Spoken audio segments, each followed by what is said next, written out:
Hello and welcome to another edition of Turned Out a Punk. I'm your host, Damian Abraham, and today on the show, Daniel Kubinski, one of the greatest vocalists of all time. You may know him from the band Crosses. You may also know him from the band Die Kruezen. We talk extensively about Die Kruezen here, but Crosses have a brand new EP, the Outlier EP, which is a monster, fantastic record. 6 songs, including a Die Kruezen song being reworked, a Husker Du cover. This thing will be released on April 17th on Triple I Industries, Spectrum Records, and Rushmore Records. So pick up the Outlier EP when it does come out. Crosses have been around for a few years.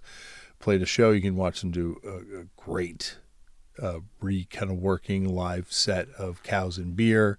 Beers and Cows, I think they called it, which is the Die Kruezen's seminal Midwest hardcore record they put out. But Die Kruezen's like one of those bands that they're very important to Midwest hardcore, but then they also become very important to this other, I don't know, noise rock scene. Pig fuck, I guess, the genre that was forced upon it at one point. Extended universe kind of world that they kind of fit into. And then they also kind of go kind of beyond that too, this sort of pre-alterna rock explosion moment. We talk about it all. This is a long episode, but pick up this new Crosses EP, as I say, when it does come out, and check out Crosses when they come play a show near you. I think that's all I'm going to say, because there's a lot that we talk about in this episode. Daniel's one of the greatest vocalists of all time, so there's a lot to get to. Sit back, relax, and enjoy Daniel Kubinski on Turned Out a Punk. Dan, thank you so much for coming on the show. Thanks for having me, Damian. Really appreciate your time. Well, as I was just telling you, I'm very excited to talk to you because you're a huge influence on me. And I was kind of thinking about this today, and I feel like Die Kruezen is one of those bands that kind of is like in the rarefied air of never doing the hard stop, but still finding a way to progress. So there's no record that felt like a How We Rock by SSD, hard departure, but at the same time, you guys never did the same thing twice. And it's like, I'd say you guys, the Melvins, there's like a few bands that were able to do that. Like a lot of great bands from that time period changed names and did other stuff to kind of like signify kind of progressing with what they did. I love the fact that you guys progressed within the band. Well, thank you. That was actually somewhat conscious on our end. We made sort of a rule that let's try not to write the same song twice, and that kind of came into play after we recorded the first album. Like, we wanted to explore other things and see what else we could do, not just be the fastest and the hardest, but let's see how else can we be hard, and how else can we be melodic. And so it was a conscious thing. At rehearsal, we threw out so many parts. We'd spend hours jamming on something, and all of a sudden one of the guys would say, "Hey, you know what that kind of sounds like?" And we'd all look at each other and go, "Oh man, you're right. Let's try again." Well, we're going to get to that period of the band, but I think we got to start before it. But I got to start this the way they always start, which is, Dan, how'd you get into punk? Do you remember the first time you ever came across it? The first time I came across it, I was an avid reader of Cream magazine when I was in high school, and flipping through an issue, I can't remember exactly which one. There were some photos of, I think, the Sex Pistols, and then maybe it was the very next issue. They had Johnny Rotten on the cover with his face was kind of green colored and painted up a little bit to make him look dirty. And I was like, man, what the fuck is this? And then I think a week or two later, or maybe this was even beforehand, actually. It was before. It was during the bicentennial, the American bicentennial, and there was a news special on TV, and they showed what was going on for some reason in Great Britain, and they had a clip of some wildly dressed people and some bands playing some crazy music. And then I think my parents they were subscribers to Time magazine, and there was an issue that either had punk on the cover or there was an article about punk on the inside. So those two things were probably my first glimpse at something different. Because at the time, I grew up in Rockford, Illinois, and I was way into Cheap Trick. They were the hometown guys, and so that was my thing. And I was into other things too, typical Midwest stuff, maybe a bit of Kansas, I hate to say. And my first concert was Styx. Oh my God, I can't believe I'm admitting that. Um, but immediately I was like, what the hell is this? And there was this guy in high school, Don Bush, or Toothpaste as we called him, and he was already a converted punk rocker. And he had all kinds of records. And I made good friends with Don, or Toothpaste, and I'd go over to his place all the time. And he turned me on to the Saints, to the Clash's first album, to the Stooges, which was huge, the Dam's first record, and I learned a lot from him. He had taken a family trip to Europe that summer, which might be the summer of 77 or 78. It's hard to say now. And he came back with an armload of records. One was like the second Saints album and the second Wire album. And those all blew my mind because I had heard the earlier records, especially the first Wire record. And that second Wire record, there was a definite departure, a definite change. And so there was a lot happening there in the late 70s for me. But I turned a quick corner from Aerosmith into the Ramones, Sex Pistols, Clash, Damned, and so on. I feel like Cheap Trick are kind of like the unheralded American proto-punk band in a lot of ways. I think there's probably a few, but it seems like Cheap Trick was a band that uh, was accepted in a lot of, like, you look at the first punk zines and they're still talking about Cheap Yeah. Trick and stuff. Like they feel like they were, and the records sound like it too, right? Like it's the foundation of so much Yes. stuff. Yeah, I'll drop the needle on that first Trick album, and people are like, "What? What is this?" And when I tell them, they're shocked. Like, "This is Cheap Trick?" Yeah, man. They were, like you said, they were kind of heralded as a punk band early on. There, they weren't quite sure what to do with them, maybe with their advertising, and they seemed to fit. Definitely loud guitars, screaming vocals, a lot of violence in the lyrics. Yeah, definitely. I agree. Proto punk for sure. And I've never met them, but they seem a lot more down to earth as people than a lot of the other sort of 70s rockers of that era. And this is from afar, obviously, but like they do seem to kind of have a little bit more of sort of the grounded ethos of a band than maybe say Aerosmith, certainly at the time. Yeah, I've met the only one I know. I did meet Bun and Tom at a. I was visiting family in Rockford. This was maybe 30 years ago, and we were at a Rockford basketball team game or something we went to, and we kept noticing people running down to the floor and running over to this couple guys and getting, we couldn't tell what they were doing. And then finally, my stepmom, who had gone to school with Bun, said, "Hey, I think that's Tom Peterson and Bunny Carlos." And I took a good look and I was like, you're right. And I borrowed a scrap of paper from her and I ran down there myself and I got autographs, and they seemed a little annoyed at the time, but they were very gracious about it and signed my paper for me. Um, and I did meet Rick Nielsen.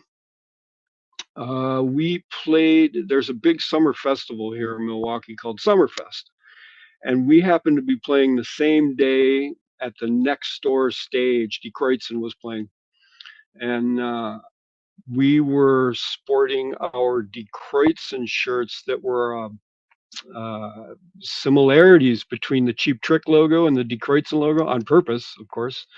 And he was standing there looking at our shirts, kind of puzzled, like, what does that mean? What? And I had to walk up and say, hey, man, I'm Dan. I'm in that band. And luckily, he didn't want to take me to court or anything for that, you know. Yeah, see, And I see that's kind of. Go ahead. I was going to say maybe it's not the same with Steven Tyler if you had an Aerosmith. There's a story about that too, if you want me to jump ahead a little bit. Please go ahead. Yeah, absolutely. So we were, yeah, we, as you probably know, we record Seasons of Wither from their second album, Get Your Wings, because we were all Aerosmith fans back in high school, and those first, especially that second album, was all on our playlists. And when we recorded that and released it, somehow it got by us and it got by Corey at Touch and Go and everybody else that eyeballed the label. It just says Gone Away and Seasons of Wither. There's and all songs by Kubinski, Brammer, Tunison, and Agnes, but no credit to Aerosmith or Tyler or anybody. And we were like, holy shit, I can't believe we did that. And then we, after the record had come out, there was a store, record store in Boston. I can't remember the name of it now, but we had a friend that worked there. And they had a wall of new releases. And there was our Gone Away record up on the wall. And who walks in but Steven Tyler? And he's kind of looking around. And the clerk, our friend, was like, hey, dude, you got to check this out, and pulled the Gone Away record off the wall and put it in his hands, and he flipped it over and he's like, oh, wow, one of my all-time favorite Aerosmith songs. Cool. Yes, definitely wrap it up. I'll take it. And luckily we never heard anything. I don't know if he never quite scrutinized that, you know, because it would be right on the paper label there or somewhere on the back sleeve, one would imagine, but there was no credit and we never heard anything, thankfully. You know, Well, maybe he was cooler then. Okay, I take it all back. Maybe. Maybe. To jump back in time, so it's pretty soon after you kind of hear punk and kind of get into it that you form the Stellas, right? Or you guys had a different name at first, I think. There was any number of band names that we had, and I was absolutely just reminded of the very first band I was in. The Crosses played in Rockford last summer, and the drummer from my very first band, Mike Lindstrom, showed up. And I didn't recognize him. And so this guy comes up to me and he's holding his iPhone and he's pointing at a list of songs. And there are all these cover songs, the Undertones, Sham 69, The Clash, all this stuff. And they're all by a band called The Loud. And I had no friggin' idea, you know, and I couldn't figure out why this guy was showing me. And I said, uh, wow, some kind of a cover band doing all kinds of great stuff from the old days. And finally he's like, dude, it's me, it's Mike, and this was us back in the day. I've bumped one of our rehearsal tapes down to MP3s. And so my very first band was called The Loud, which changed to The Stains, which then changed to The Spots, and so on, until we got to, I think that's when Agnes joined the band. We changed the name to the Stellas. There was any number of characters that came and went, but when Agnes came in, he was really good. He was, you know, uh, I mean, he was a great guitar player back in high school. You know, he really knew his chops, and we felt like, wow, we've really got something here when he joined up with us. So we kind of made a stab at doing something like this is for real. Like let's try it, even though we were 17 or going on 18 at the time. Like let's take this more seriously and let's do something with it. And so we made a name change. No one is called the Stellas, and even though it's kind of a sucky name, but that was the beginnings of Die Kruezen. Yeah. And you guys are playing shows locally at this point too, as the Stellas, or even before that, are you playing shows locally? Yeah, the first shows is like the Spots and the Loud and all that. Those were more like parties, weekend things. And they were all covers. We had one song I remember called "Suffocating," which actually years later would become all white, kind of more or less. Um, um, but yeah, all parties. And then my friend Toothpaste also had a band, and um, what were they called? Oh man, I can't Were they remember. the tents experts? No, it wasn't the Tense Experts, Okay. but they were also in the same circle of friends, same group of people. Um, but Toothpaste Band, they took us to Beloit, Wisconsin, and you only had to be 18 to be in the bars in Beloit. And so that was a real eye opener for us to be in a bar with people hollering and screaming and drinking beer. And that was our first. We had done one church social, maybe two parties, and then we played at a Catholic high school prep rally. How did you guys go over at those events? Like, especially the prep rally? The prep rally was really something for me, anyways. We um, we opened up with "Hello There" by Cheap Trick, and I remember we finished that first song, and all the girls in the place stood up and started screaming, and I was like, "Wow, this is cool." I had like one girlfriend or something at the time, that was very low key. So to have a whole room full of girls going crazy was like, all right, I like this.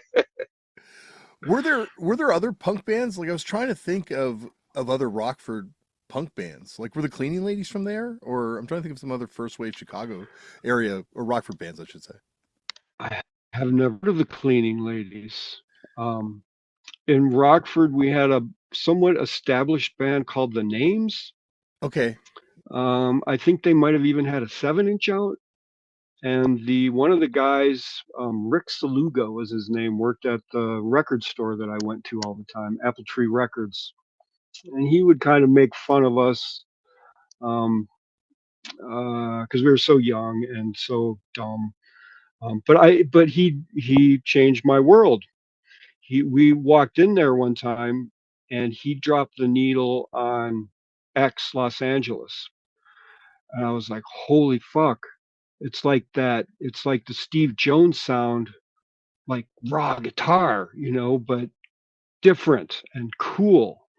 And that got me into buying Slash magazine, which turned me on. Even though I couldn't find the records quite yet, there was all kinds of stuff I was interested in. Germs had been out by then, and a bunch of other bands, but that was a life changing moment. It's interesting too because like you really hear that in that 81 kind of demo stuff. There's like a lot of LA influence or those LA kind of bands, I think, in that stuff. So I guess it makes sense that you're a fan of that stuff out of the gate. We by the time we had moved to Milwaukee, we were becoming aware of all of that, getting the records. Once we moved to Milwaukee, there was more going on up here, and the reason we moved to Milwaukee was because, again, you only had to be 18 to be in bars and play shows. In Illinois, you had to be 21. So Milwaukee seemed like a logical thing to do. We actually, so to bring up your Tense Experts, they were friends and moved to Milwaukee already, and they invited us up to open for them at this place called the Starship on a Saturday night, and we were so blown away because they were punk rockers. Holy fuck, this is great! And it would only be a matter of 5 or 6 months before we pulled up tent stakes and moved to Milwaukee ourselves. We wanted to be part of that scene. I was always intrigued by the fact that you guys moved to Milwaukee over going to say Chicago because like and I think it makes sense as Die Kruezen progresses because I think the stuff that comes out of Milwaukee, the punk stuff is so awesomely diverse, but like definitely distinctly more arty than the stuff that was coming out of Chicago, maybe save Big Black type thing. Sure, yeah, yeah. I don't know what it is about the Milwaukee scene. I don't know if it's you know, the work ethic, the factories, that churned out this angular. dirty, angrier kind of sound. I'm not sure what it is, um, but we seem to fit. We that first show we got a lot of applause, even though we were playing 95, 98% covers. They dug us, and all right, cool. Well, because then you guys moved to Milwaukee and almost become like the house band, it seems, at the Starship. Like the run of shows you guys play under the name the Stellas is with like kind of the who's Yeah, who of like American punk at that time. we were very lucky that the owner of the Starship, Kenny Baldwin, who has since passed away, um, just took us under his wing, and he liked us from the get-go. I mean, we seriously tried to fuck shit up when we first got there, and he kind of took us aside and was like, guys, you don't walk into a club and start throwing beer around and start saying how the PA sucks. Like, you want to work with the sound man, you want to work with the club owner, and he taught us things. He was a drummer and a jazz musician himself. Um, we owe a lot to Kenny Baldwin. And so, anyway, he kind of took us under his wing, and he even would do sound check with us sometimes. Like if Eric had to work late or something, he'd sit behind the drums, and he always wanted to play that one Wire song that has a bam in it, which I think was the song Champs from the first album. But because he liked us, and we were one of the few new punk sounding bands. There was a band, an established band already called the Amadots, and the Tense Experts were around, but they were already kind of drifting away from what you might call punk rock, and were into more post punk, Joy Division, Killing Joke things.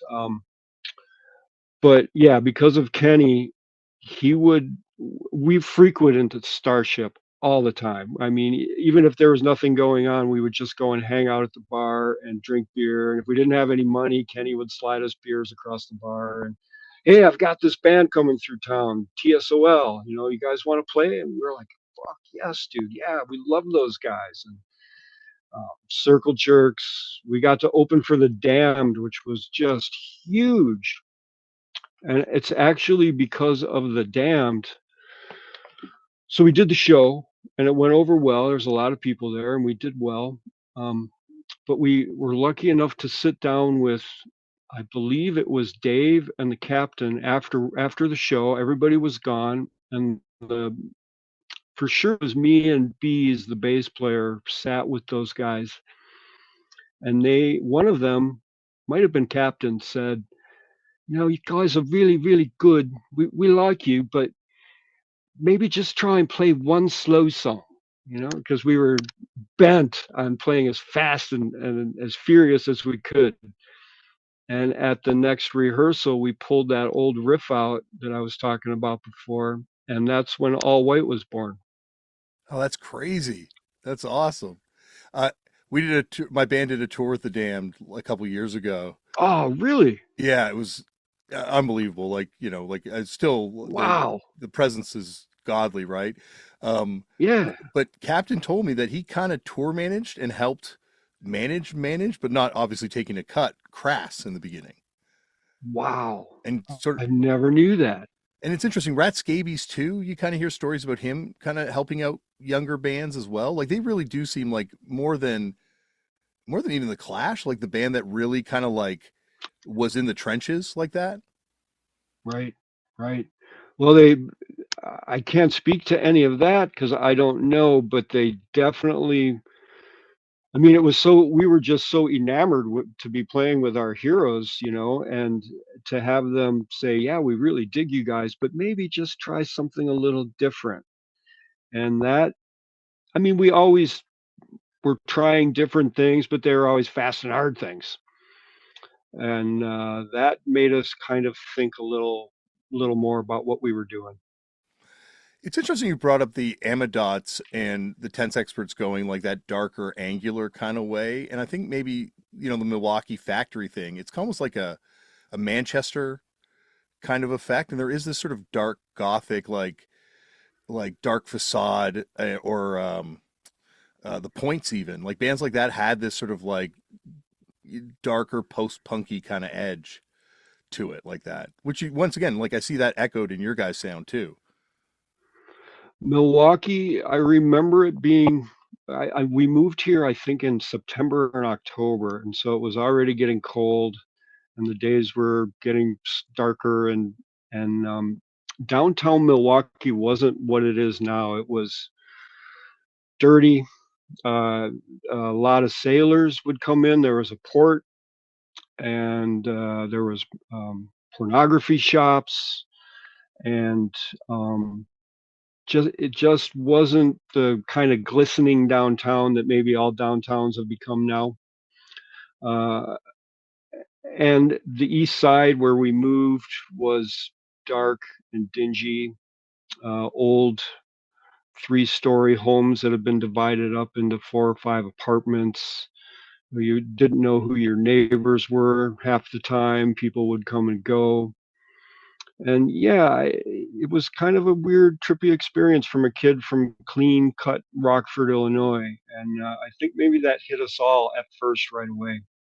As happy as we were to be there, it was definitely a different surrounding. And with the onset of winter, yeah, that might have had something to do with it, you know. And we were always looking for somewhere to rehearse. We never rehearsed in the same spot. We didn't have a place of our own yet. And all those things kind of jumbled together maybe helped to form what we started. Yeah, like you really do hear that come across, and like all these bands, kind of like the darkness of it, the paranoia too. I guess like dealing with, like a lot of port towns deal with sort of an aggressive element sometimes of people coming in, and especially the younger drinking age, I imagine also can contribute to Right, this sort of edge to the city. for sure. I hadn't had much alcohol or anything at that point, and like I said, Kenny would take care of us and watch out for us at the Starship. But when we started to play other places, that sometimes that let's get fucked up and fuck shit up attitude would come, especially from our first bass player. It wasn't until Keith joined up and we became Die Kruezen that we kind of really narrowed our focus more and we're like, now for sure. I mean, even that thing back in high school where let's take this more seriously, we really started to focus once Brammer joined up. Um, there were plenty of shows that, and this is part of why when Brammer joined up, I think we started to take it more seriously. I would have a shot or two of whiskey before we'd hit the stage, and sometimes more than that. And there's a few more than a few pictures of me kind of draped around the monitor, on the floor, uh, growling out some vocals, and yeah, maybe not the best look. Maybe try and be a little more. I hate to say the word professional, but maybe be a little bit more professional, and because people are paying for this, right? They're coming in, they're shelling out their 250 or their $5 for a big show, so take it a little more seriously. Well, it seems like you guys also grind it out, right? Like you tour kind of relentlessly. Um, starting right away, you guys are playing tons of shows, obviously at the Starship. But once the name change happens, it's like you guys are going on tours. You guys are right from the 7 inch. You're going out to the West Coast. That was the whole part of that thing of that. Let's focus more. Um, we So yeah, in Milwaukee we played around a bunch, and I forget how it came about. It might have come about from Richard Cole, the guy that did all our artwork for our albums. He might have gotten a phone call.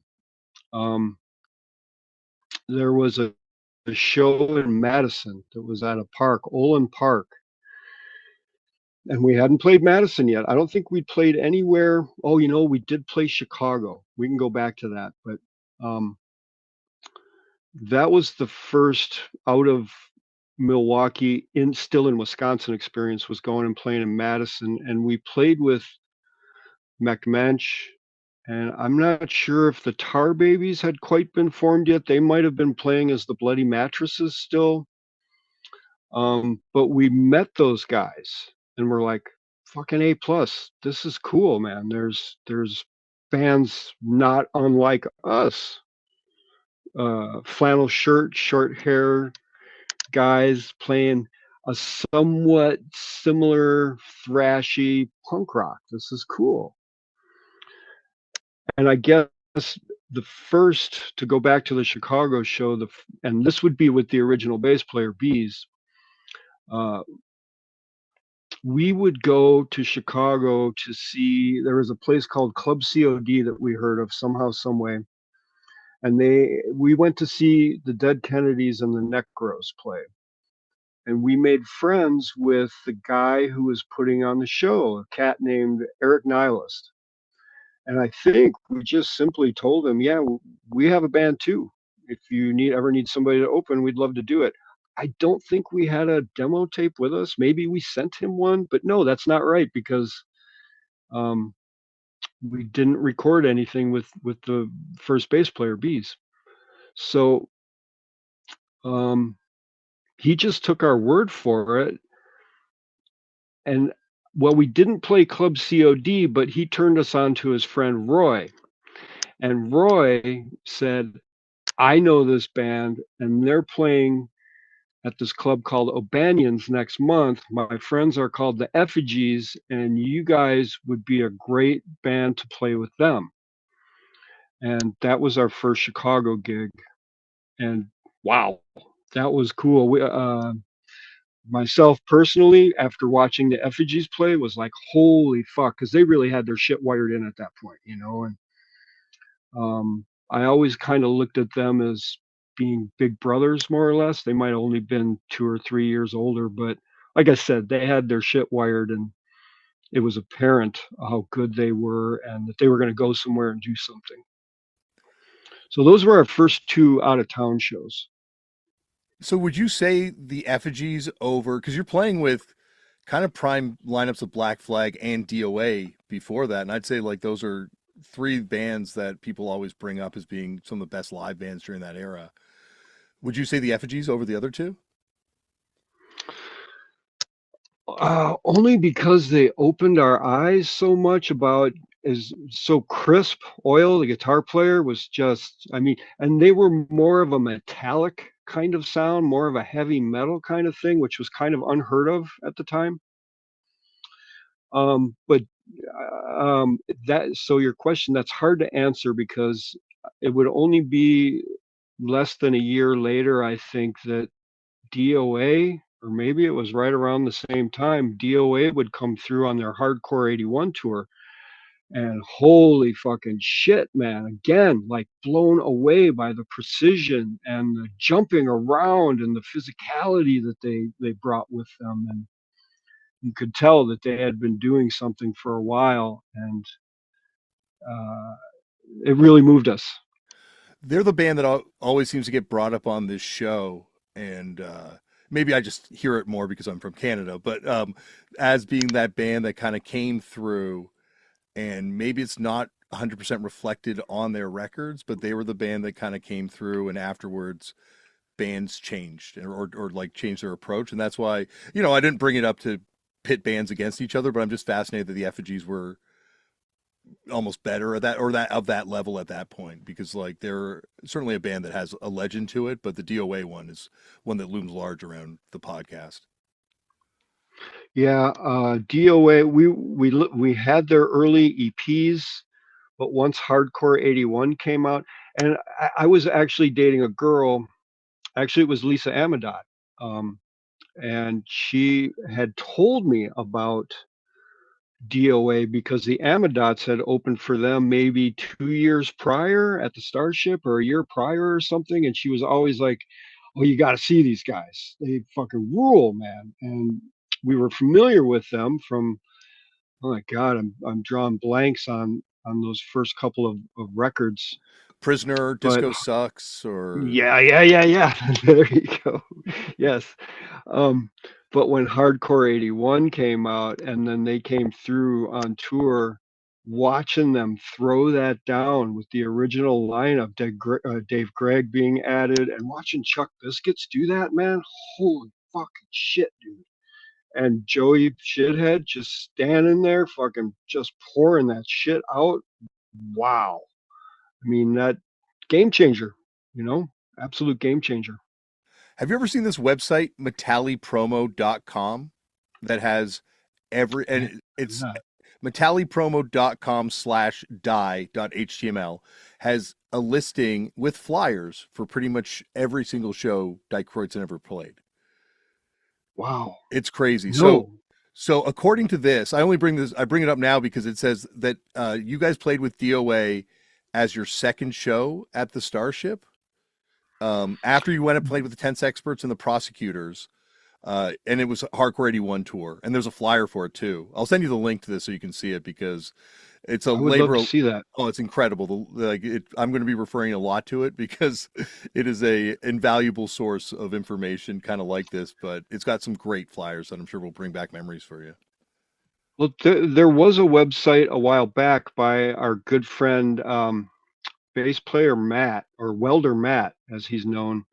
And I think that was called Counting Cracks. Yeah. And he had the same kind of thing where our shows were all listed.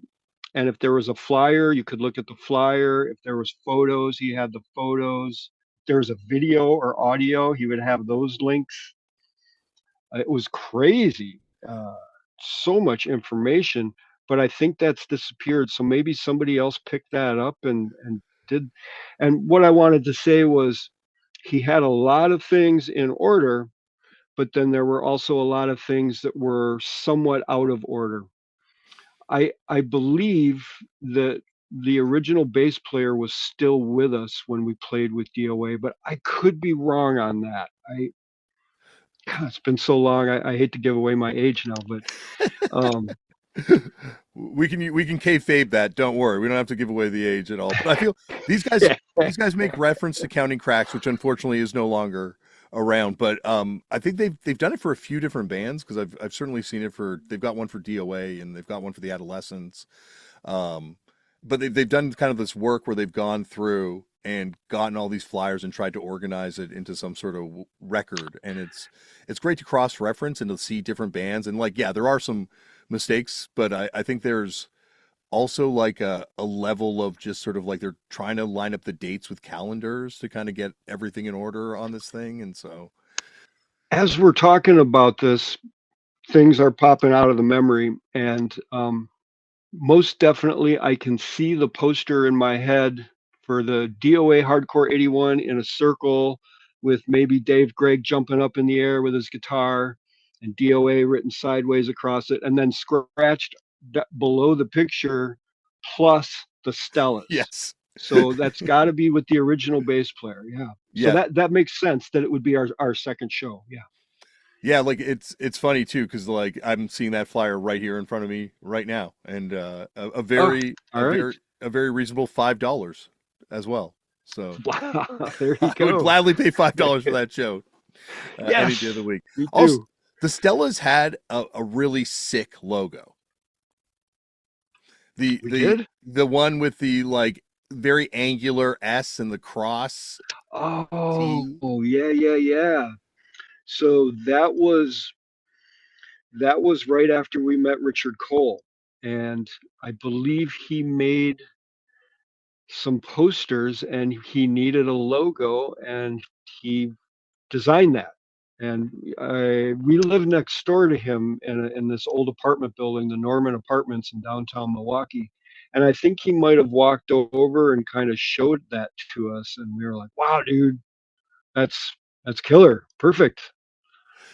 That's Did you how that came into play. did you talk to either Black Flag or DOA about touring at that point? Because that also seems to be something that's common with those bands. I think we probably said, "Hey, yeah, man, we really want to tour too. How do we do that?" But I don't remember any specific conversations with DOA, although they were very nice guys. I remember that. Black Flag, on the other hand, were not so nice, and I don't know what that was quite about. The first time we played with again was, I believe, with the original bass player. with bees, and we were at the Starship, and they walked in, and Dukowski walked right up to me, and I had on a couple of punk rock. This is my watch actually, but I had a couple of studded bracelets on or something, and my leather jacket. My hair was probably dyed green or something, and he said, "Nice punk rock arm, dude. I'm gonna break that fucking arm." I was just like, "Oh my god, what the fuck? What did I do?" Like because they were all in, you know, flannel shirts and torn jeans. There was none of the accoutrements left over from the '70s punk movement like I was still wearing and into. They had totally started their own thing and their own look, and the look was to not have a look. But yeah, and they set up, they did sound check, and with Dez singing, and it was thunderous, man. Holy fucking shit! It was loud, it was heavy, and then Dez put on a guitar, and this little guy, well, he wasn't so little, but this guy came out with his head shaved, and they did 4 or 5 more tunes at sound check, and that was Henry, and they were starting to work him in. Um, but they were scary. They definitely put this vibe and this aura of don't fuck with us. And I mean, back in the early '80s, probably touring the states, it probably was a little scarier. Because of bands like them and DOA, they kind of forged the way for everybody else. They found the clubs, they found made the contacts in each city, and bands followed their lead. Um, but it might have been really rough those first couple of tours. I don't know. We saw maybe a little bit of that, not so much, but by the time I think we started touring, there was probably scenes more or less in every city. There was always a place to stay. There was a fanzine. There was either a club or a house where you could play, or a basement show or something going on. But I imagine Black Flag probably had a rough time those those early years forging the way. They also famously seem like a band that always hated their audience to a certain extent. Yeah, I mean, we read about the violence in LA that took place at shows, and the police that were overbearing and omnipresent. Um, yeah, I didn't quite, like I said, when Dukowski said that to me, I didn't understand. I didn't know, what did I do, man. We love you guys. Like, you're our favorite fucking band right now. Like, Jealous Again record was just on the turntable all the time, and the tracks from Decline of Western Civilization are just brutally great. And we love those guys. So to have him walk up to me and be like, "I'm gonna fucking kill you," like, what? Holy shit! But yeah, I It's weird because you see that definitely, maybe not quite as violent as a threat as you got, but you see that in that famous video with Henry fucking with the kid who's trying to interview him in Black Flag a few years later. It's on YouTube, where he's just so mean to this poor kid who's trying to interview him for like his TV show. I don't think it's why be something that you're not, but it's like one of the sort of punk video things back then. And it's interesting because you compare that to like, as you say, DOA, and another band. Actually, I'd be intrigued to hear what your thoughts were, because you guys played with them so young. Is TSOL. Like, they're a band that on paper seems like they would be huge assholes. I think they kind of promote that image of themselves, but a lot of younger punks that have been on this show say that they were awesome to them and really nice people. they were good to us. Um, I I definitely remember them walking in again to the Starship, and we were there early. Kenny taught us to be prompt, um, so we were already there, and they came in. Um, and their roadie Microwave had Iron Maiden on the back of his jacket, and we were like, "What the fuck is Iron Maiden?" Um, uh, and they set up and started doing sound check, and this was for the Dance With Me record.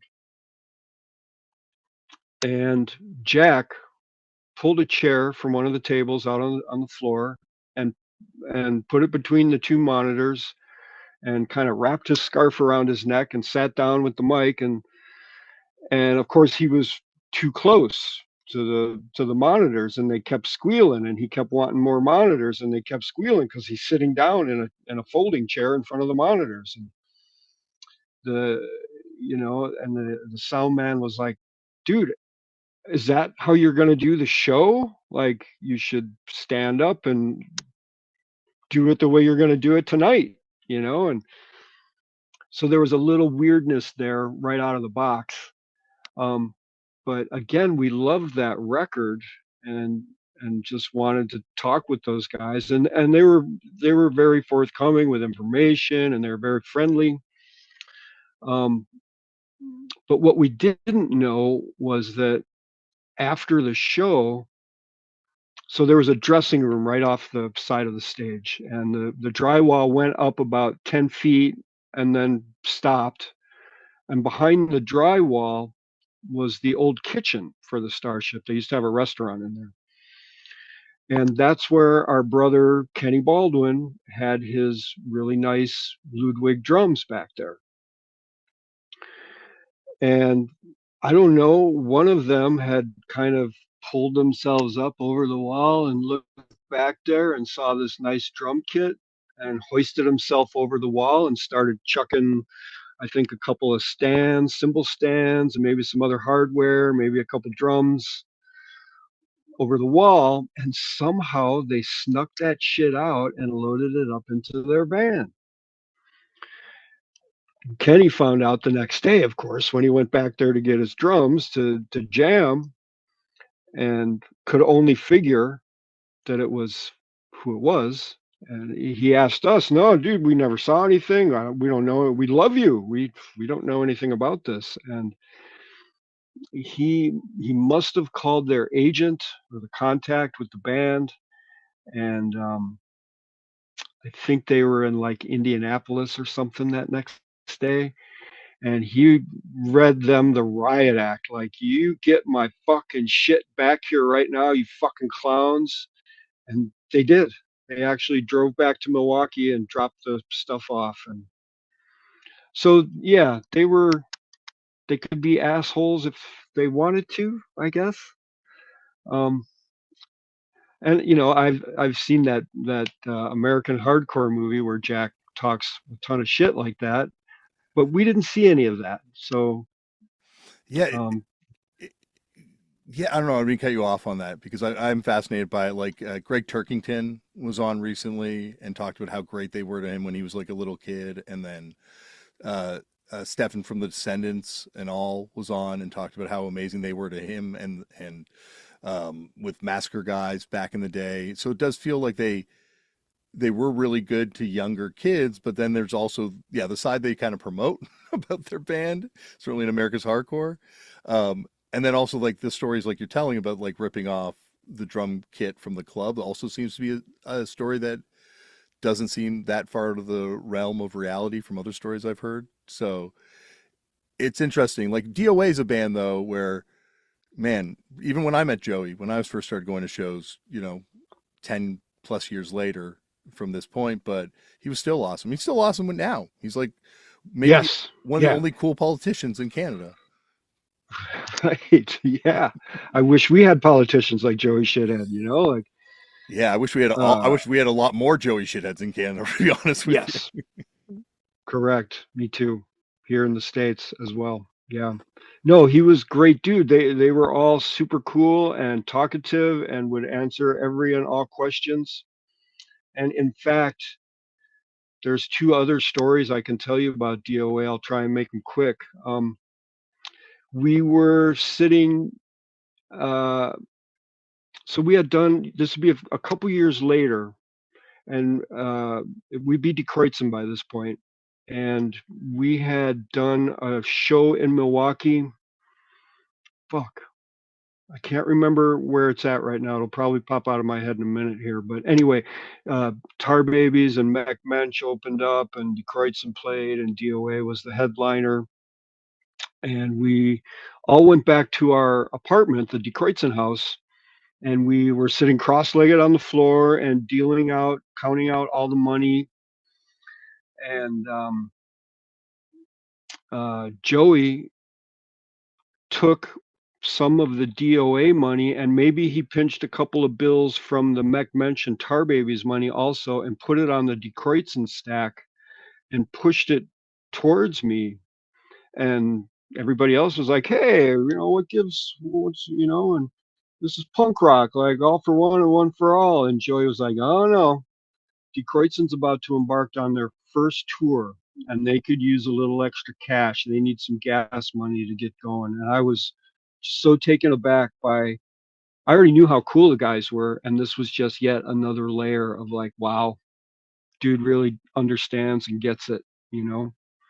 And then we saw that again, I don't know, 5 or 6 years later, we were playing in San Francisco with DOA, and it was cold out. And our drummer Eric had like a leather bomber jacket that had a wool lining in it. It was this warm jacket, and he took it off and threw it down in the backstage area where people were coming and going all night. And by the time we were done with our set and walked backstage, the leather jacket was gone. And DOA, before they started playing, even went up on stage, and Joey was like, "Hey man, whoever fucking took Eric's brown wool lined jacket from the backstage needs to return that fucking shit right fucking now, man. It's fucking cold out. These guys are a long ways from home. That shit is not fucking cool." And all of a sudden, out of the audience, woof, here comes this leather jacket thrown up on the stage. I'm like, wow, again, how cool are these guys? Like they get it, they understand. Like, Yeah, yeah. Well, that's what it like. I liken this to a religion, and I really do feel like and to be fair, the Melvins do not get along with DOA, and they do not have a great. I didn't know that. Yeah, they were pretty pretty open about it when they were on the podcast, and they had a bad show with Oh, them back in the day. So everyone has their good and bad days, and there's people that everybody's somebody's poser or asshole, I find. But that being said, like I do feel like if this is a religion, like they are truly like a John the Baptist kind of level of spreading the word about this thing and really encouraging bands like little kids in a way that's not creepy, because a lot of people that encourage this sort of stuff and have ulterior motives. But like, man, my friend did a zine when he was like 14, and Joey's one of the first interviews he ever got, because Joey, and this is like in the 90s, Joey's still, I'm sure today, I'm sure if some little kid wrote him today and was like, how do I do this? yeah, He would get on the phone with that kid and he'd be on it. Yep, yeah. I'm And sure of it. yeah, and I think it takes a lot of like the you getting threatened by Dukowski, like that's insecurity, right? Like if you're secure in who you are, you're not going to try and make a little kid feel shitty at the show as your first move. Like, you get out of the van, you're probably in a bad mood. You're like, fuck, I got to take it out on somebody. Well, here's this kid I'm going to do it to. Like, I think it takes a lot of fortitude to realize that it's bigger than you and that you can be that kind of voice for someone, or to be that, not voice for someone, but to be that presence for someone. Agreed, man. They're definitely mentors. We definitely looked up to those guys. I'll still go see Joey and whatever formation of DOA he has when he comes to town. It's been a few years now. I saw him maybe 10 years ago was the last time I saw DOA. And there was some people there, and they really threw down. He had a really young drummer and bass player. It was just a three-piece, which I was really excited about because that was almost like, like the old days before I even saw them. Because I had seen them after Dave Gregg had joined up. So um, yeah, still the same dude. Knew who I was right away, even though I had long hair, and but whatever. Yeah, great guy. Yeah, and it's almost like, to beat the religious thing to death, like it, it's not like he's doing it to make money. Like you're saying, it's not like this is like 81 and this is sold out of shows for them. He's doing it because he still believes in it and still feels Yeah, like there's a service to be done. right. No, that's exactly right. That's what it felt like, hearing those old songs and then paired with new stuff, which was just as fiery and political and straightforward. Yeah, absolutely. Agreed. Yeah. This is the thing, man. This is my life. This is for real. This is how I live. Absolutely. To go back to back in the day and sonically, like you brought up, Mech mentioned the Tar Babies, and and even as music goes on, like I feel like sonically, there's also part of you that, for Die Kruezen, I mean, that fits in with the stuff that's going on in Madison slightly better than it would have in Milwaukee, like with these Yeah, bands. agreed. Did you feel like when you started, when, as you say, when you met these bands, that you guys had found your kind of scene in a way? Yeah, I think I almost touched on that a little bit. Like, yeah, because the effigies, even though I think that was our first out of town gig in Chicago with them, they had something going on that was a little bit different, and they were all skinheads, number one, which I didn't quite understand. Um, and there was a certain attitude that came with that. John was very menacing as a singer, vocalist. Um, Even later on, when we were friends with them, they were still kind of a little bit scary, like not quite sure about these guys. But um, when we met Mech mentioned Tar Babies, it was definitely a brotherhood right out of the box for sure. We felt a certain kinship with them, and yeah, Robin Davies had already been around, the bass player for the Tar Babies. He had been going on tour with Black Flag, I think, and maybe the Minutemen. So he had kind of seen some things and been some places. Um, and I guess I can tell you one other story quick to kind of go back and forth here. This is awesome. The Believe me, go back and forth. so we did that show in Chicago at O'Banion's with the effigies and made friends with them somewhat. Um, and then I think it would only be, see, the life of the Starship was only 2 years. It came and went very quickly. So everything happened, all those shows, everything happened in this tiny period of time. Um, but eventually the effigies came up to Milwaukee and played at the Starship, and our guy Kenny put us on the bill opening for them. And by that time we were called Die Kruezen, and we played, and then they played, and they came to our house as most bands did afterwards to spend the night. And in the morning, I think it was John even that said, Kesdy said, "You guys were really good last night, and we're going to Minneapolis to play with some friends up there that we've already done a few shows with, and they would love you. I think you guys should just come up and play." And our friends, their band is called Husker Du. We hadn't really heard of them yet at that point, and so sight unseen, no phone calls made, no nothing, and all we had was I think it was a 1967 four-door Pontiac, no heat, and it was probably like January. Maybe you can see on your list somewhere there the show at the Starship with the effigies and give me a date.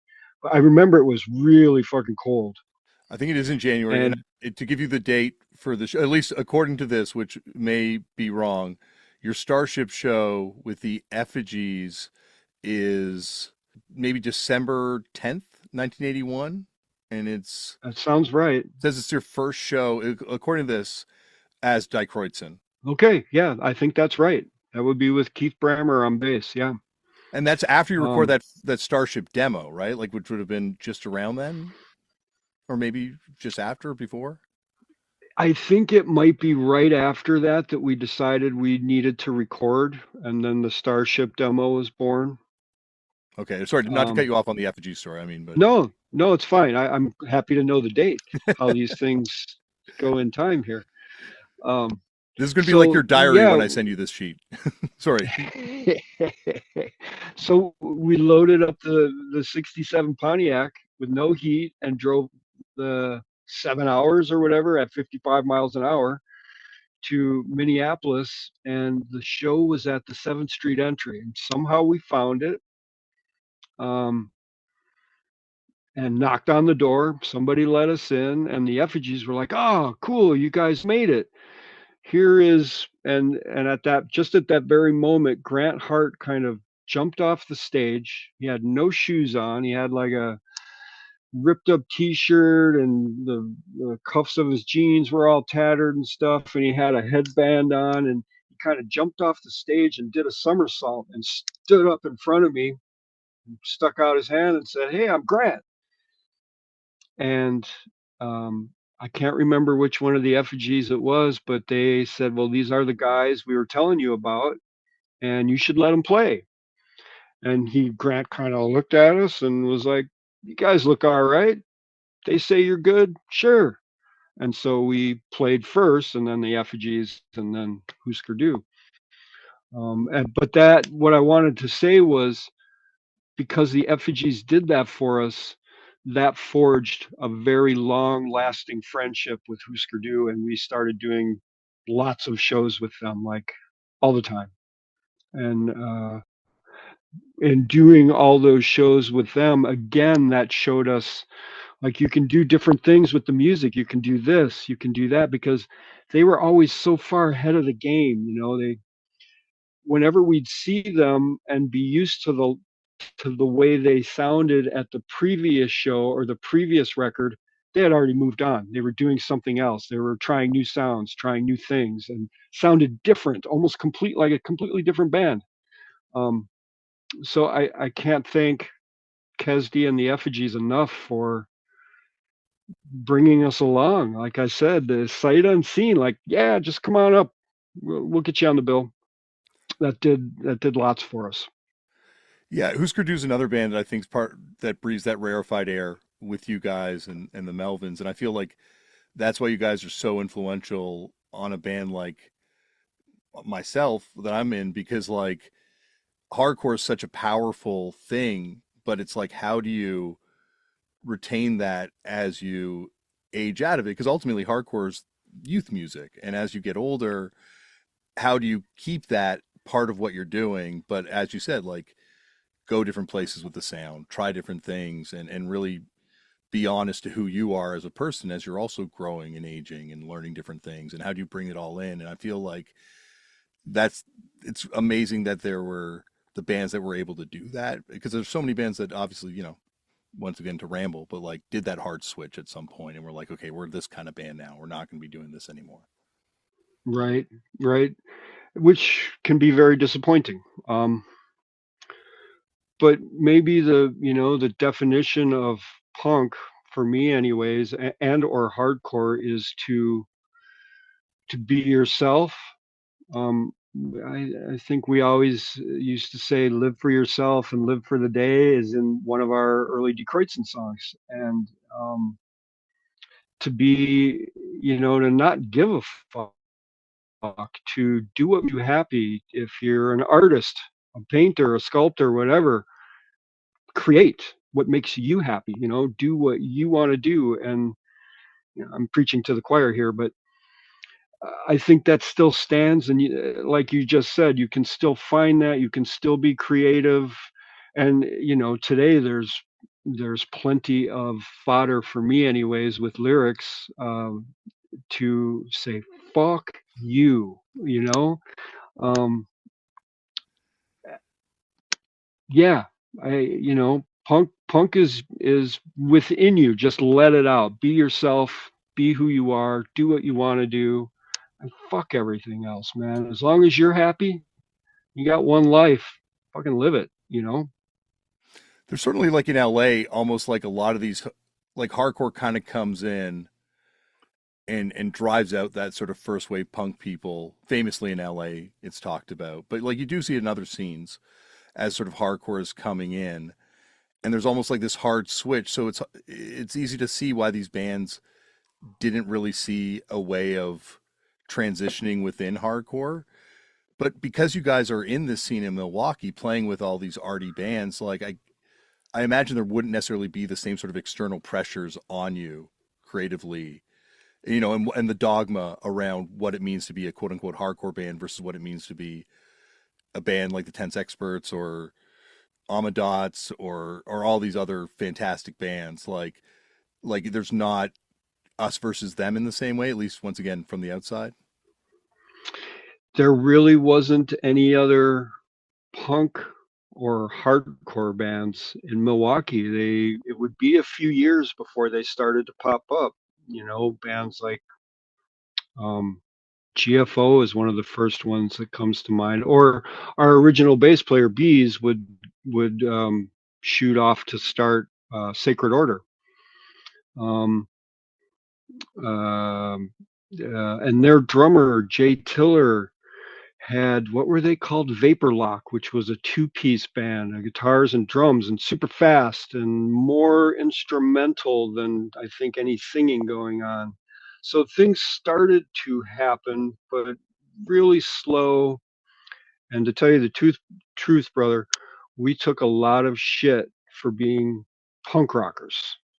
It wouldn't be until like hardcore kind of came a term and the new punk rock that we were somewhat, I don't even want to say accepted or the people took us seriously, but yeah, once Black Flag or X and these other bands started to come through town and we kept getting on the shows, people kind of stopped making fun of us for being, well, these guys are doing this shit that was, back from 1975, 1976. Like, we're into this new thing now, this post-punk era, and these guys are plodding along with this old thing. But so yeah, we took a lot of shit for a while for sticking to our guns and believing in punk rock, and then eventually taking those next steps to be different and to try other things and not just be so straightforward and narrow. Were the appliances and the oil Oh my tasters? God. Wow. The I, appliances were so fucking good, dude. the Oh my records are God. so fucking awesome. That band's so underrated. Oh, for real. And live, oh my God. There were so many times we played with them to a completely empty room at the Starship. Like it was the two bands and their friends and a handful of other people. And they would just go off like a fucking bomb, man. They were so good. We could never understand why they didn't do better and weren't more well received. I think they did one tour where they went to the East Coast and came back and were kind of bummed by that, like, eh, if I remember right, they just, it kind of took the wind out of their sails. But you'd go to Madison and there were 100 or more people in a tiny venue just who knew, like, we're going to see the appliances, man, tonight, and even as they changed and grew and morphed and had a more of a funk thing about them, they were still just crushing great. Tom, the singer, was so good, such a great live man, front man, unbelievably great. Um, God bless his soul. He passed away. I'm sorry to hear that. Rest Uh, in peace. he did. It was a while back now. He moved to Paris with his girlfriend, who was actually the sound person for the Amadots Oh, in the later years. And I believe he suffered from brain cancer, oh, which sounds like a horrible way to go. Um, but yeah, he died in France. rest in peace. Absolutely. Yeah, because like they also, it's interesting because they only do that one tour, but they go for so long in their like they're around till like Yes. 90, right? Yeah, yeah, yeah, yeah. And they were so good right up until the very end. They like I remember I hadn't seen them in a couple of years, maybe 2 years or something, and I got wind that they were playing on the east side of Milwaukee at some little club, and I went, and they had definitely changed a little bit, gotten more glossy and slick, but still, dude, such great musicians and so very accomplished at everything they did. Wow, just I I still reach back and play. Bob Hope is one of my favorite tracks by them. And I think their first single, Neo Fascist, is a really great tune. Anyway, yeah, such a great band. So cool. And And it such great guys, too. They deserved better. I wish not so long ago, both, there might be 3 albums, but I know for sure 2 of them were recently re released by a local label here. Rock House Guitars uh, redid them and put them out, and they're worth finding. oh God, yeah, like I feel like yeah, like I finding those records used as a kid just in record stores and just trying to put together the pieces because they don't fit in. And I guess that's you guys don't fit in to hardcore in that sense, and I feel like that's what makes you stand out so much in hardcore, but they're almost Thank you. they don't fit in enough to even get brought up in the conversation to kind of see their brilliance, I think. So yeah, the New Crosses record is called Outlier, and the Appliances SFB were definitely an outlier. They were their own thing, they stood apart. They were you and later on in the later Die Kruezen years, people would say that we were unclassifiable, and that's what the Appliances SFB were. They were unclassifiable. They were a hard rock band, a punk rock band, a funk band.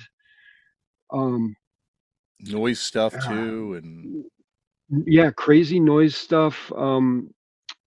What's the song? Where have all the flowers gone? yeah, long time passing. Yes, they Yeah. did a cover of that that was just astounding. It was very quiet and brutal in itself, So, anyways, yeah, what an awesome band, and um, I wish they were still around. I wish they were still kicking it out.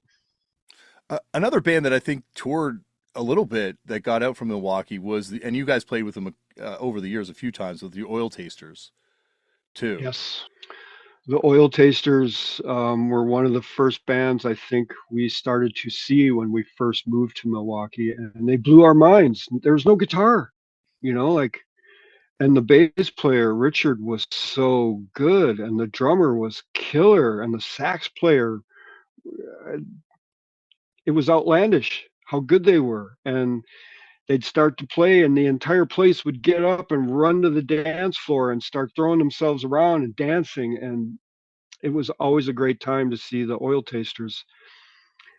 And it's kind of funny because they were part of the older scene. They were an offshoot of one of Milwaukee's maybe first punk bands, the Haskells. Oh fuck, that And one of the so they were, greatest Taking the City by Storm is one of the yeah, greatest songs ever. yes, there you go. Yeah, there This you go. that singer passed away from that too. He got killed in a drive by, I believe, and rest in peace as well. He he was walking home from band rehearsal on the east side of Milwaukee, and his name is escaping me. Oh, Jerome.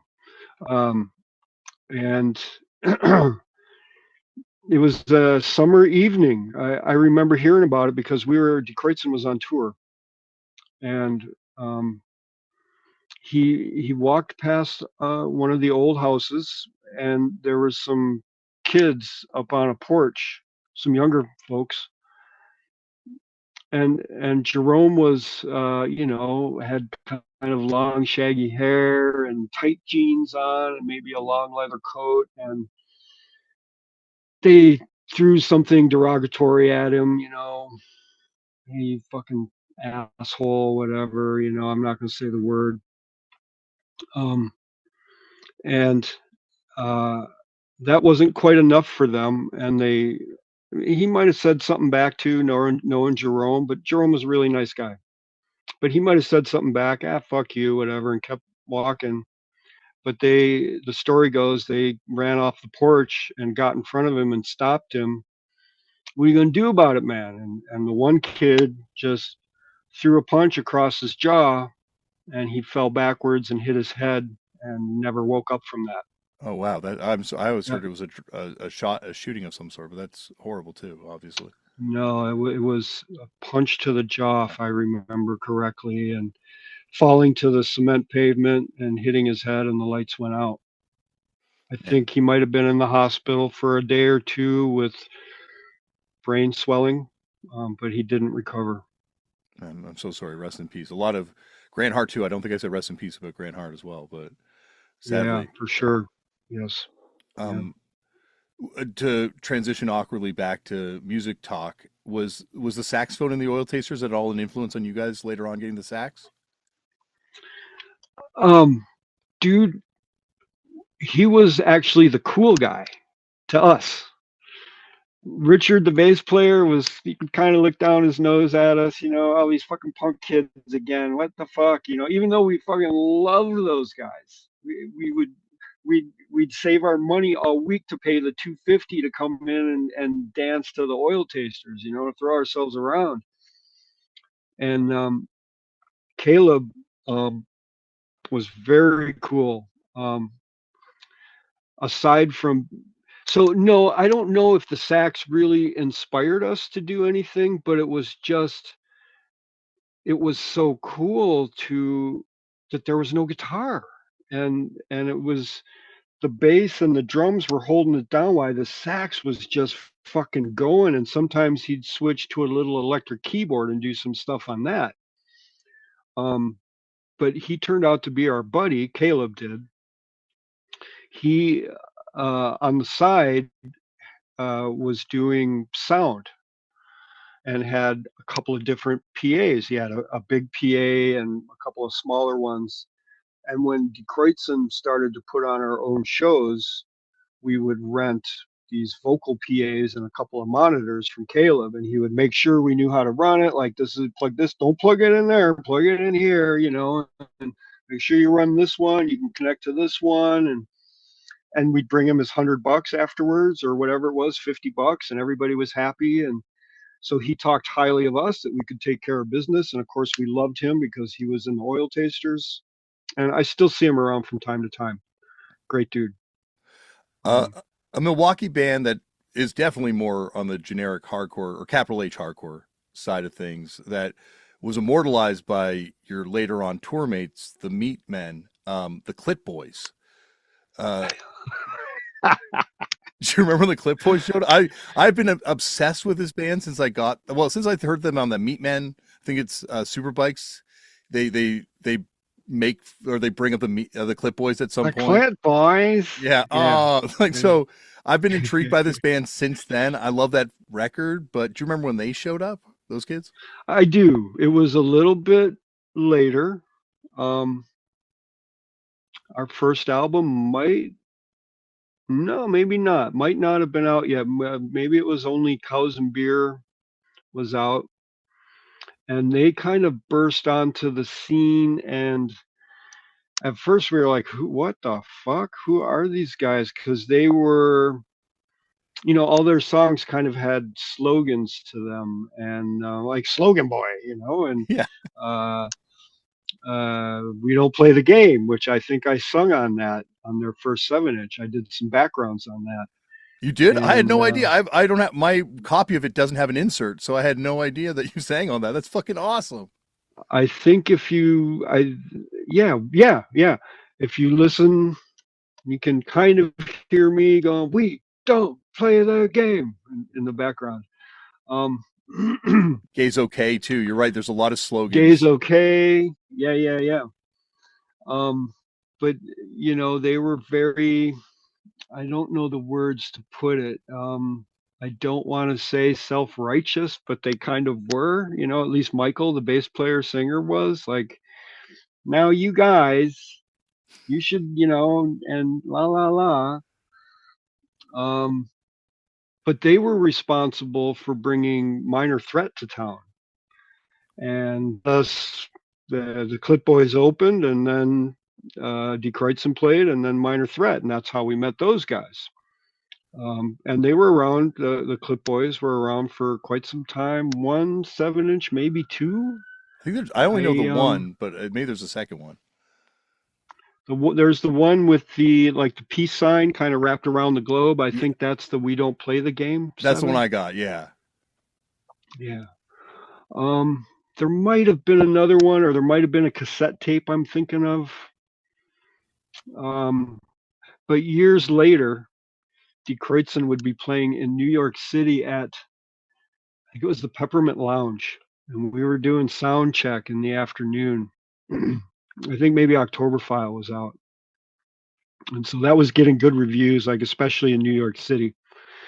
And this the big doors in the back of the club opened up, and all this sunshine came in, and this guy walked in, and he sat on the stage, and we didn't know who this dude was, and he's kind of looking at us, and after we were done doing sound check, he's like, "You guys don't even remember who I am, do you?" As soon as he started to speak, I recognized the voice.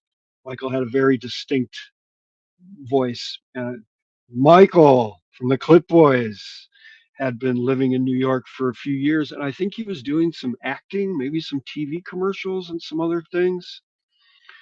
But I remember he hung out for the show, and we talked, and he kind of apologized. He was like, "I know I kind of was a dick back then, like trying to tell people, especially you guys who are already established and doing your own thing, like I might have come down on you guys a little bit and wasn't quite fair to you guys, but I apologize for that. Like I see what you guys do, and you're good at it, and whatever, so we've smoothed that over and patched that, fixed that up, and anyway, he turned out to be a really friendly, cool guy, and you know, he was much younger back in the day, and you're kind of full of it back in the day, and this is what I see, and this is what I know, and fuck you, and so applause for sticking to your guns and being who you are and everything. But yeah, good dude. And later on, actually it wasn't his brother; it would be the guitar player's brother would have this really cool electronic band, almost a techno kind of thing called the Golden Donna. I've never heard of it. And it was kind of like uh it was kind of like soundtrack music, like old 70s or early 80s horror flick soundtrack music. Um Somewhere I've got a couple of CDs by the Golden Donna that I really dig. I'm not sure what he's doing anymore, but I would see him every so often, and he'd be like, "Yeah, my brother Mike from," because I think they were both named Mike. The guitar player and the bass player might have both been named Mike. Um, Anyways, yeah, the Yeah, Clip Boys. I think history's judged that record very kindly too, the lyrics especially. So I'm not taking anything away from what he was saying, but just in the way he was saying it, and he even apologized to you for it. I think that's becomes an archetype in hardcore, especially hardcore, where the next generation there's like a holier than thou. Well, if you thought that was hardcore, you guys don't sound like you used to anymore. So I'm the hardcore now, and I know the way the world works. And once again, it comes back to insecurity. I say this because I feel like I was that person to an older generation at a certain point, but it's like I feel like that's part of the way of trying to claim your own space in the thing, and you're Sure, obviously intimidated by these bands that are slightly older than you, and so what what can you do? You can't play like them, so you can be more punk than them. You can be more aware than them. You can kind of like get one over slightly on them in that way. And yeah, it's funny when you get older. And I say this as someone, not to project on Mike, but I think I went through this in my own process of this, where you get to meet these people and be like, yo, I'm sorry, I was just a dumb kid. I had no idea what you guys were like, what you guys were thinking, and it's yeah, you guys are experiencing all this stuff that I think eventually becomes tropes in hardcore too, like the rejection of changing your sound, like all these sorts of things. You guys are laying the groundwork for what would come for all the bands that would walk in your footsteps. We just were, like I said earlier, trying to do what made us happy and not trying, and musically, not trying to write the same song twice. And a lot of people took that wrong. They didn't, again, from my perspective, punk is being you and what makes you happy and being who you are. And we used to call them the last of the Mohicans back in the day because there'd always be a couple of them that would stand in front and just holler, play something fast. And well, no, dude, we did play a few fast ones, but we're also going to do this, and some of the piss and shit is still in the lyrics at that point, but the music was definitely changing and evolving, and we were trying different flavors. And I mean, I still am a punk. I think I always was a punk. I think we always were punks, whether my ex bandmates like that tag or not. Maybe they didn't see themselves as punks, but I always thought of us as a punk rock, especially with the Cement album. I thought that was almost a return to being super hard and brash and punk. Because there was some softer, quieter moments from that started with Oktoberfile and definitely in Century Days. Um, but yeah, I lost my train of thought, dude. Well, ultimately, I guess we blame the band, The Damned, for you guys changing the sound, and all those kids that were upset that you guys got slower.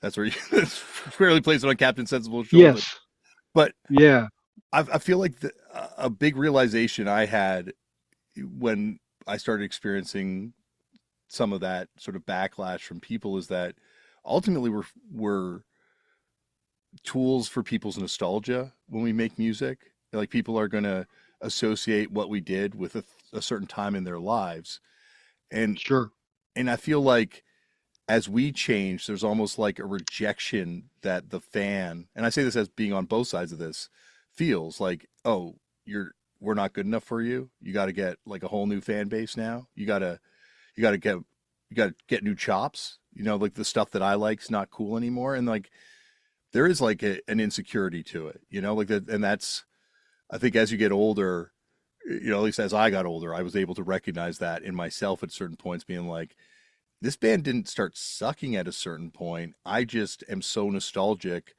for a certain time in my life that I associate with a certain sound that they make, that it's hard for me to look past that and see that they're real people going through their lives too in the same way that I am. for sure, dude. Absolutely. Um, Again, we just wanted to do in the later periods of Die Kruezen, we just uh we it wasn't that we were trying to stay oh god musically consistent with the punk movement or anything. We didn't care. Like, if punkers came to see us play, of course we were going to play at least a couple songs from the earlier days. Although I have come across a few set lists where there's nothing from the first album at all. Like, wow, I didn't realize we completely ignored that for a couple of years. Um, but like I previously said, I think and for me, anyways, I always thought I was punk or a punk, and that we were being creative the way we wanted to be creative. And of course, I had to work with three different guys, and our musical tastes were all wide and varied, and they'd bring in their different forms of music that they, different flavors of things that they were listening to. And that would blend in with, the bass player would bring in something that was kind of sweet. And the guitar player would look at him and go, oh, man, another one of those, and kind of throw a chunky thing over the top of it. And then the drummer would start to play. And that's what made Die Kruezen, what it was like working with the other three guys, even if we were unaware of it at the time, what we were forming and what we were doing was it's hard to put into words. We just took all those different elements and those different flavors and twisted them and bent them together until we had a song. Um, and I think that's as punk as you can fucking be, whether anybody likes it or not, And I can, I think things are different today. The Crosses have recently started to play stuff from the October File record in our set. But first, we would just play the entire first album from start to finish, and that was blowing people's minds. And we were happy doing that for a couple of years. It was a lot of fun. But then it was like, all right, we're kind of a one-trick pony here. Now what do we do? Well, let's do some stuff from the second album. And right away, the guitar player Jim was like, dude, I love Cool Breeze. Can we play Cool Breeze? And I was like, sure, why not? Let's give it a shot. And granted, the Cross version of Cool Breeze is a little bit heavier, maybe. Maybe it's upbeat a little bit more, and there's no acoustic guitar in the live performance. It's an electric distortion guitar. Um, but I was very curious. Like, all right, the very first show we did it, we started, and I was like, oh boy, here we go. Because in the old days, that was what we called a hall raker. Like people would turn around and mass and walk away, or like I said, stand there and holler at us, play something fast. Um, but they stood there and they watched and they listened, and some of them were singing along. And recently, we've added the song "Hide and Seek" to the list, which is kind of a pop song. And "Man in the Trees" we actually recorded, which is on the new record. Not exactly a hardcore song, but it seems to fit with what we're doing, and I think we do a good job of it and what we wanted to record it. Anyways, we're playing all these different flavors now, and the kids are not turning away. They're paying attention, and they're digging it. And like I said, some of them have the records and they're obviously singing along, and I'm so happy that they can look past any you should be hard and you should be fast, and well, no, there's the lyrics for Cool Breeze are kind of about being very independent, and that goes back to my theory, and I'm sure it's just not mine, about what punk is, being independent and doing what you want to do. um, but it really warms this old boy's heart to see the kids, the younger people, pay attention and like it and applaud and not turn away, and they're waiting for the next song, and I'm so happy that they're more open-minded, and even the hardcore bands and punk bands that we're playing with, they're not all monotone.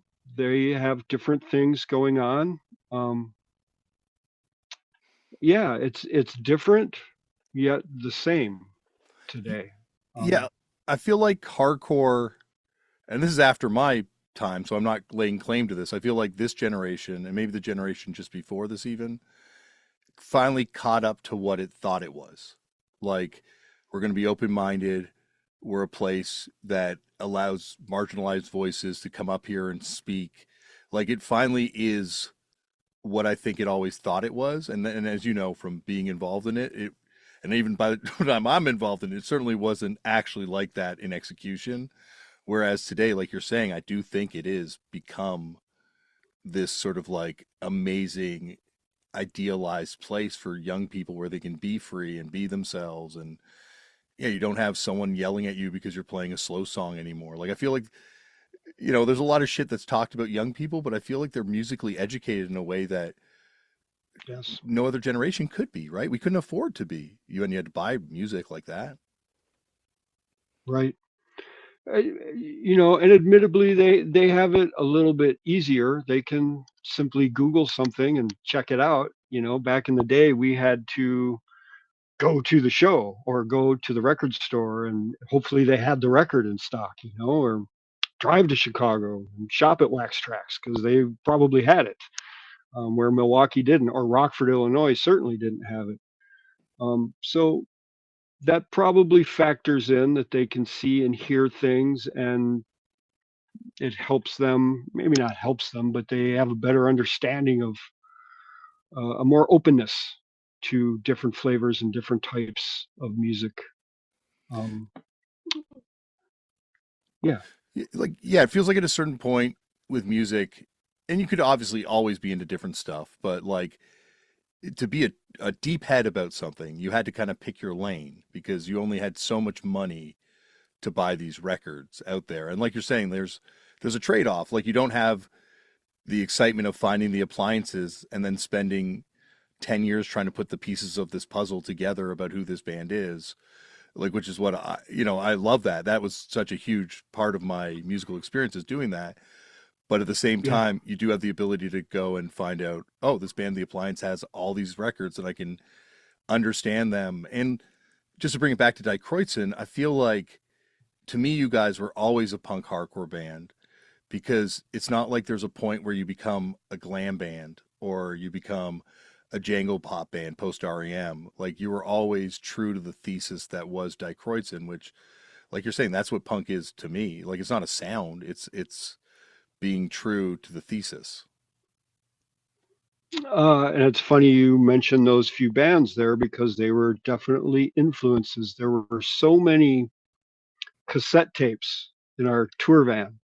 And like I said before, each guy had his own thing that he was into. Like Brian would play um, some Van Halen record or something, and Keith would put on that goddamn fucking Echo and the Bunnymen tape again, or or the Beach Boys, or the first REM album was huge for a while. Like we had a cassette tape in the van that was so popular. One side was REM's Murmur, and the other side was uh, um, Motley Crue's. What was the second album? This is Whatever the where second album was, it had "Looks That Kill" on it. "Shout at the Devil," I think, was the second Motley Crue album. I was louder than So is leather something black. I don't know Motley Crue very well. that So that's the first album. okay, Keith and I went to see. Somehow we got tickets to go see Ozzy Osbourne, and the opening act was Motley Crue, and they were on that "Shout at the Devil" tour, and we were like, and the way they're running around on the stage, and the singer was screaming, and they kind of looked like Kiss, and we were Kiss heads from back in the when we were kids in high school, and it spoke to us, and I think I went out and bought.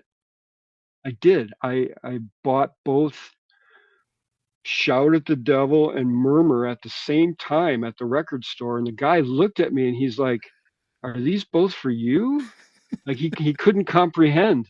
And then when we went on tour, instead of bringing all these cassettes with, I duped one onto one side of this TDK 90 and put the other one on the other side, and that thing just got flipped over and flipped over and played and flipped over and played, as well as like one of the Cockney Rejects greatest hits. I mean, we listened to that fucking thing over and over, and the Black album over and over and over, and uh, give me some time. I'm sure I can figure out a few more, but there was, Johnny Cash, and Hazel Adkins was huge for a while, like, um, and the early rap records, or what who does white line Uh, running through liquid.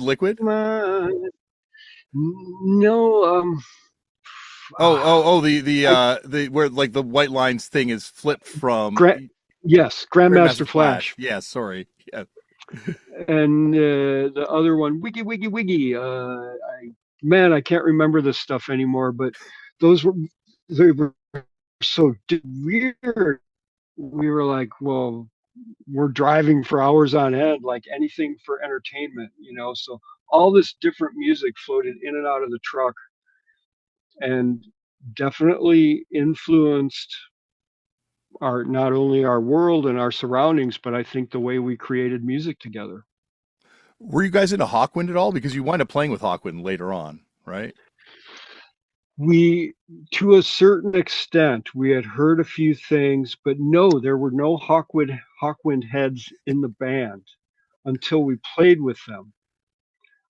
But yeah, dude, for years, especially during the late October file days into the Century days period, more than once, promoters would say, "Are you guys into Hawkwind?" Like, you would that would be a great show like Die Kruezen, or they would always call us Die Kruezen, and Hawkwind would be a great bill, you know. And I think it was during the Century Days tour we started working with Twin Towers Touring out of New York City, which they saw us because we had done some shows with Sonic Youth, and they liked what we were doing, and they asked who's booking you guys. And I was like, well, I booked some tours and Eric booked some tours, and well, let us book some tours for you. And then one of the first things they had for us to do was come to New York and play with Hawkwind. And we were just like, wow, finally this fucking DeKreutz and Hawkwind thing is going to happen. And we were still kind of dumbfounded by it, like, okay, I guess, but I don't I don't see a direct connection, but I don't see something that's not a connection. Like, sure, it fits in the realm of possibilities. Um, we were standing up in the balcony with, I think I was standing there with Kim, Gordon, and Thurston, and our agent, Bob, and we were passing a joint around. And all of a sudden, Hawkwind went into, I think it's called hashish, and they had a big, giant fucking, the whole wall behind them had chunks of hashish on it. And I was like, "Oh, this makes sense to me at this very particular moment." Um, and that was the first song I ever sought out and found and was added to my collection by Hawkwind. I have a few different records now, a few CDs. Actually, my friend Dan, who owns the Rushmore Records downstairs, is a huge Hawkwind guy, and he keeps giving me stuff. And it's only been within the past year or so that I've started to really delve into their catalog. But every time I'm in the store and he's playing something, I'm like, "Dan, what the fuck is this?" And he's like, "Oh, it's Hawkwind, dude." And I'm like, "Oh, well, that makes sense. I like this." Um, Did, so yeah, did you talk? Did they watch you guys play? What did they think of you guys? you know, I vaguely remember speaking with them, but I think I was kind of stoned from that doobie, Yeah. and I don't really remember the conversation. I vaguely remember something along the lines of, "Yeah, you guys are all right, you know," and um, but that's about it. I maybe one of the other guys had a more extensive conversation with them, but not me. A few years earlier, you guys had played with the, I guess, the former bassist of Hawkwind in Motorhead, right? Like, how were Oh yeah. what was that show like? Oh, we fucking love Motorhead, man. Like our um, in our apartment where all those all effigies and everybody stayed with us. Uh, we had one stereo, and all our record collections and tape collections all kind of got mashed together. And somebody brought in um, God dang, I see how bad I am with names. Um, what's the first live album? Oh, No Sleep Till No Hammersmith? Sleep Till Hammersmith. Yeah. Yes, somebody brought that in and dropped the needle on that fucking thing, and for, for like every night for like the next month, that was the album, like, and then in the tour van, that was always like, if we were going to a show, put on No Sleep Till Hammersmith to get ready, and um and then finally a year or two later came into play that you guys want to open for Motorhead here in Milwaukee. A local promoter asked us, and we were like, "Fuck yeah, dude!" But by that point, um, they had the two new guys on guitar. Filthy was actually had left and I think come back, and he was playing drums. Um, and we Trouble I think opened up, Yeah, they're on the bill and too. this local band, the Crusties, played, who were fucking awesome band. Um, and we played, and Motorhead. It was a great show. We had a fucking blast. I remember being somewhat timid of going to say hi to Lemmy. Number one, I couldn't understand a fucking word he was saying. His accent was so thick. And he was an older guy, and he had big things hanging off his face, and big mustache and beard, and um, uh, but I remember Eric sitting back there with him and yucking it up. Um, and then you fast forward, I think a year, maybe a little bit longer, and we played in LA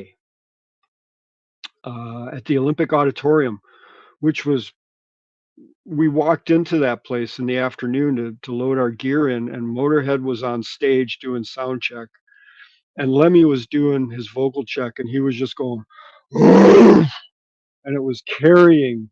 If you've never been in the Olympic Auditorium, it's like they joke about the Enormo Dome in Spinal Tap. This place was the fucking Enormo Dome, and that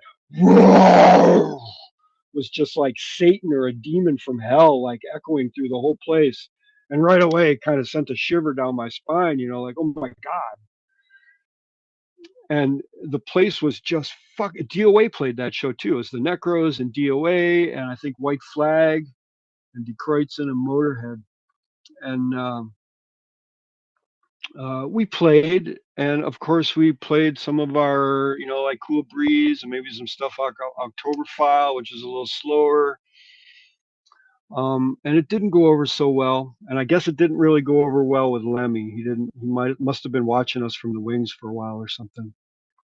He didn't say anything that night, but I think it was like a month later, or maybe a little bit later than that, we played with them again, and I think it was just us and them at First Avenue in Minneapolis. And we got there and we're doing sound check, or we walked in, started loading our gear in, and Lemmy must have recognized us because he said over the microphone while they're doing check, he's like, "What? Fucking Die Kruezen again? Isn't there any other fucking bands?" Wow. Thanks a lot, bro. I mean, we fucking love you, but all right, you know, Jesus. Probably no speed that day in Minneapolis. Right. It was a little cagey. one one beer short or something Yeah, that day. Yeah. exactly. No, it's funny because like you guys tour so extensively and for such a long period of time.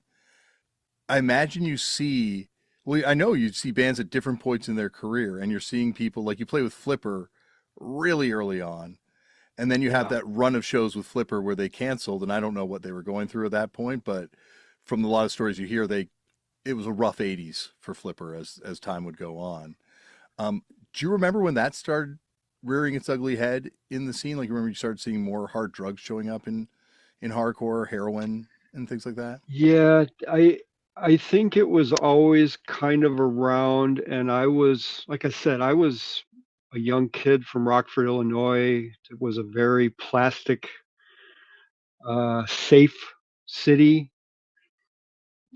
And I listened to my AM radio for years and years and years. It wasn't until I was uh, sophomore in high school that I started to discover harder stuff like the Stooges, and would meet my buddy Toothpaste who would turn me on to stuff. So I was very sheltered, maybe, and especially my music. I listened to my old man's music, which I thank him for. Like Creedence Clearwater Revival is still one of my favorite bands. Um, and actually, Creedence was, to be sidetracked for a minute here, that was the song Traveling Band was the single that I had that I pinched from my dad. And there's a break in the song where Fogerty just, wow. And when I heard that, I knew that's what I wanted to do. Like, that is me. I want to scream like that. I want to be in a band and I want to do that. But he also turned me on to, which is very weird, but the Moody Blues at a very early age. And my mom, I thank her for, she got me into Santana. She had like Santana's greatest hits and played it over and over. And she later married a guy um, that would turn me on to Led Zeppelin and Neil Young. I thank him endlessly for showing me Neil Young. And there's other music too, but I'm sorry, dude. What were we talking about? The I drugs got coming totally into sidetracked. no drugs coming into the Yeah, scene. yeah. So I was very sheltered. Marijuana was really the only thing I ever saw back in Rockford, and I didn't partake back then. It was until I met Eric Tunison that I started to smoke weed and have it become my friend. Um, I'm a good friend of it too. he brought to rehearsal one time. What did you call those things? It was like a black balloon with a spout on the end of it, and you'd roll a joint and light it and put it inside and then squeeze it, and all the smoke would come out. And he put that in front of my face and said, "All right, inhale." And this heavy stream of smoke is coming out, and you burn almost the whole joint in one squeeze. But that was my real introduction to pot and drugs. Period. Really. It's so weird you bring that up. Cocaine. Corey, I didn't mean to cut you off, but like just No, it's to fine. derail, I was really heavily involved in the weed scene for a while, and one of my Yeah. friends had bought years ago a glass piece that had the same functionality of that, but it broke, as many potheads do with their glass pieces, as you may know. Um, but that is crazy that because he has never heard of that existing anywhere else, and I never heard of that existing anywhere else. But what you're describing seems exactly like that same sort of innovation, I guess. I wish I could remember what that fucking thing was called. I'll have to look that up later. I, I don't know, but they were popular in the '70s, I think, and um, Eric just had one left over somehow or another. And I mean, Eric was into, like, if I remember right, he was into Neil Young and Vandergraaf Generator and some other stuff when we met him. He hadn't really heard punk rock. And very much into his weed smoking as far as I can tell because he introduced it to me. Um, but cocaine came in kind of early on, and I tried it, and I did not like it. It was like, well, I I think it was put to me like, if we each put in $5, we can get a bindle, and so we did that. I was curious, and we each got a little bump or a line or whatever it's called, and like 5 minutes later, I wasn't high anymore. And I was like, well, can we do some more so I can get that feeling back? And no, dude, it's gone. We got to spend another fucking $25 to get another one of those things. And so not that it was all that turned me off from it. The price and the length of the high was just, seems kind of dirty. I'm not digging this. Um, and yeah, there was dope, heroin, and stuff around the perimeter. Um, and it infiltrated the band a little bit. I don't want to talk about other people's drug habits or anything, but we all came out of it all right, and I tried it. It would be years later actually that um, I was in a band called Frankenstein Smile, and we were at rehearsal, and the guitar player, my other bandmate, I should just say, not to start pointing fingers at anybody, uh, sparked up a joint while we were taking a break, and it went around the room, and it went around twice, and after it had gone around, he let it be known that he had laced it with heroin. And we were like, dude, you fucking kidding me? And just as he had told us, the room kind of started to dim, and this golden light kind of penetrated everything and everybody. And we were like, well, let's jam. And suddenly I was playing rhythm guitar and singing, and suddenly I was the best rhythm guitar player that ever was, and I was the best singer that ever was, and we were the best band, and I'm sure we were sucking ass, but um I knew right then and there that if I ever did this again, I don't know if I could stop, because it was so beautiful. That golden glow and the euphoric feeling and the completeness that I was one with the world and everything else. And I've never touched it since. And that was probably in the early mid 90s, I think, is when that happened. So it happened to me late in life, but no, I've purposely avoided it because, well, I can be weak, and I was a big stoner for a long time. I'm going on I'm going on 9 months now without smoking weed. For the first time, I, I I kicked it a few years ago for about 8 months, and it was very enlightening and freeing. And then I started again, and I fell off the deep end and started smoking like crazy, like waking up in the middle of the night and doing bongs, and then going back to bed. That's how bad it was. And I'm like, and last year, actually, it was a couple months before we went in to record Outlier. I'm like, I can't do this anymore. I'm too old to be acting like this. I'm spending too much money on this, and I'm a singer, and it's absolutely fucking up my throat and my lung capacity. And I want to play music more than anything, and I want to be a singer more than anything. So I just quit, and I also had the vision that we were going to be in the studio spending a lot of money that we had earned by doing gigs.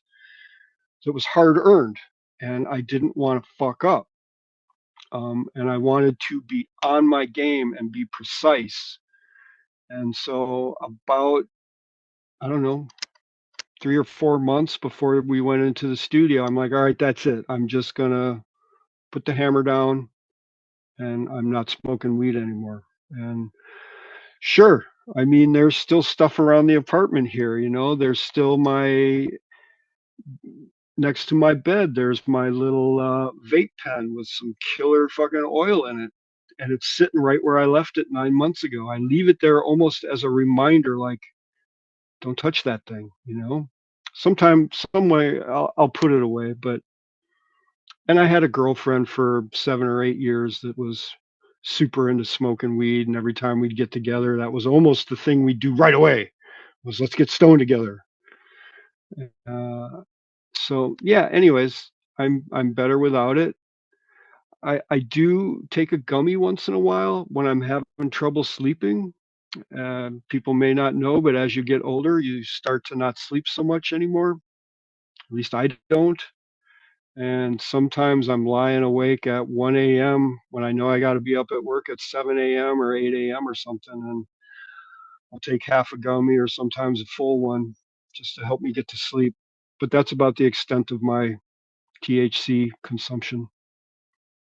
I actually, I my dad was having trouble sleeping a few months ago, and I brought him some gummies. And for a while, he was taking them, and they were working for him. And I was so happy, like, yes, he's sleeping. He doesn't sleep hardly at all, you know. And I was so he wouldn't want me to say this, you know. That's why I stopped. But and he has since stopped taking them. He, you know, his father died because he woke up in the middle of the night and had to go to the bathroom, and he fell down in the dark and broke his hip and went into the hospital and never came out. And my dad said that, you know, sometimes when I take one of these things to help me sleep, I have to find my way to the bathroom and I'm stumbling. And immediately I remembered how his father passed. And when he told me he didn't want to take them anymore, I was like, dude, that's fine. Please don't. You know, I don't want to be responsible. I don't want to give you the thing. You know what I'm saying? Yeah. Like, Yeah. And it's in like not to take away anything from your sobriety because that's amazing that you've done that. But I think like what you said, like using this as an alternative to certainly opioids, but sleeping pills. Like I know a lot of friends, even straights that definitely would not want me to say their name that are straight edge, but take a gummy to help them sleep. Obviously, they don't have to worry of breaking their hip yet, but it has helped them, find that. And it's definitely a tragic part of punk rock that also becomes part of the consistent story is in particular opioids and the ravages of opioid abuse that kind of go on in punk and hardcore to this day. Like I've lost friends recently because of this stuff, and so it's not like it ever goes away. But I think you can definitely see it rear its head throughout the '80s. And John was on the show, Brandon was been on the show, and I think the Laughing Hyenas tragedy is that they're one of the best bands of that era, and what could oh, have dude, been. yeah, man, they were so good. Laughing Hyenas. Oh my god, fucking just crushed life. So fucking fabulous. I miss Larissa every day. She when we our two bands and Killdozer did a lot of touring together and just shows together in general, especially back when Touch and Go had the Greystone in Detroit. There was a lot of shows, and Larissa and I would stay up late talking, and I got to know her really well, and I miss her. You know, I wish she was around so that they could reap the benefits. I wish she was around so that the Laughing Hyenas could reform and reap the benefits of the hard work they did back then. I'm so sad that she died the way she died. I'm not exactly sure. I heard it had something to do with over the counter medication and maybe too much alcohol. And I, I'm really saddened by that. You know, I love Larissa. She's a great human being and one of the earliest punk rockers with L7. You know, and just and such a funny, smart person and gifted. She would always say like, "Oh, I my guitar playing could never match up to like your guys's or something." We'd be like, "What are you talking about, man? Like it's apples and oranges for one, and what you do is astoundingly brilliant, you know, like anyways, yeah. And then Mikey Donaldson, you know, um, MDC and the Offenders, like what a brilliant bass player. And it wasn't exactly dope that killed him, but he contracted a horrible disease that killed his liver and eventually killed him because of drug use. And there's plenty of others, you know, that yeah, it's very sad. Um, Yeah, and it's almost like hardcore, like something that kind of seems to start on the West Coast and spread east. And I think that you also see that with opioids in the punk scene, where it shows up in Vancouver really early, Seattle, of course, famously it shows up really early, San yeah, Francisco, yeah, L.A., yeah, and yeah, and it yes, does spread, right? Like, um, yeah, and then I feel like it died out for a bit, and now, and I think post fentanyl, well, no, pre fentanyl, I mean, but like post OxyContin and stuff, I think it really came back into the punk scene. And as I say, tragically, like I've lost quite a few friends now because of this sort of stuff, and it's I guess the consistent tragedy that goes on with this music. Me as well, brother. I've lost so many people, so many friends, and mainly not directly from taking too much of the drug or something, but it's always been a liver failure or a blood disease that has killed them later on at a younger age. And these are gifted people. Our road manager, um, for many years in the later period of Die Kruezen, um, suddenly found out, he couldn't figure out why he wasn't feeling good, and then got a bad liver because of poor choices back in the day, and um, I'm not exactly sure. There was this cat from Louisiana, not Louisiana, Louisville, Kentucky, that we used to play with all the time. Just the most gifted musician, singer songwriter, Paul Kay. His group was Paul Kay and the Weathermen, and man, so good and such a nice guy and so fucking talented. But drugs, dude, and he passed away a couple years ago. Again, I think from a bad liver, from a liver disease. And I've just seen so much of that, and I'm so thankful that number one, I had the vision to know that if I ever do this again, it won't be good. I might not be able to stop. And then back in the day, it never really spoke to me. It always seemed like kind of a downer, which it is, but I mean, like mentally and um, creatively, and no, don't do this, And I saw people around me doing it, and I recognized that in them. Like, well, dude, if you put down that fucking shit, you could do something. Yeah, it was interesting not to go back to talking about cannabis, but I will unfortunately go back to talking about cannabis for a sec. But like working on these documentaries that I used to Sure. do, we went out to Vancouver and filmed with a bunch of people that were doing sort of radical dispensary work and trying to use dabs in oil to get people off hard opioids and trying to use this as being the alternative because yeah, like it's the opioids have only gotten worse as time has gone on, and what they do to Yeah. your body has Yeah. only gotten more severe, obviously, with long-term abuse. Yeah. Yeah. I think pot is different these days too. It's not the what do we call it? The Acapulco Gold of my high school days or something. This stuff is powerful, and they keep making it more and more powerful. Like the dusted buds that you can buy now, they look like they're white with all this extra THC and other things sprinkled on it. And one toke is just like holy fuck.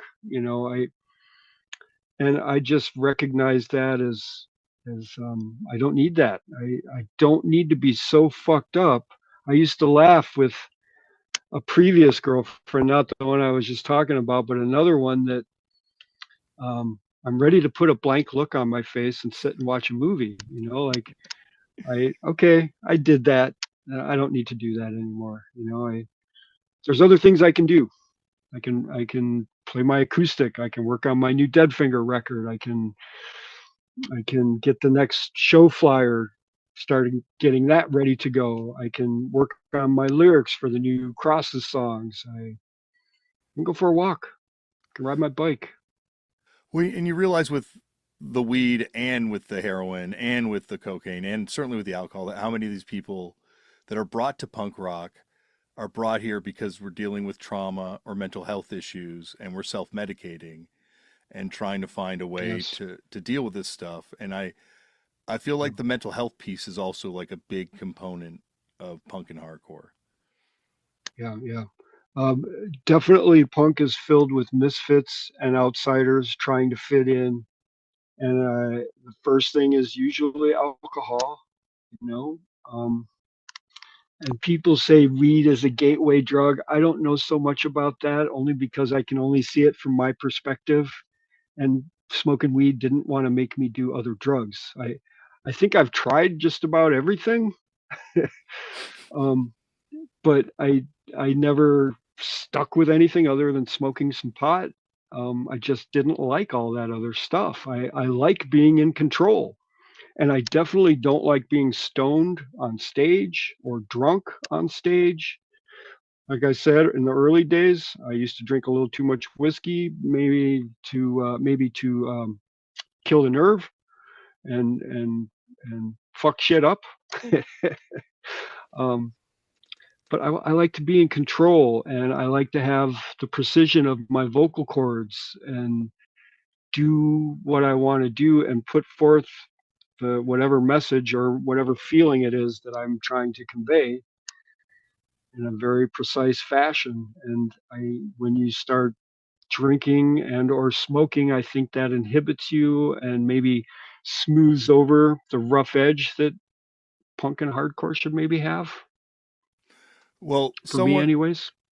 well, someone who might have had some mental health issues. I'm not a psychiatrist, so I can't diagnose it, but certainly was someone who had a certain performance style.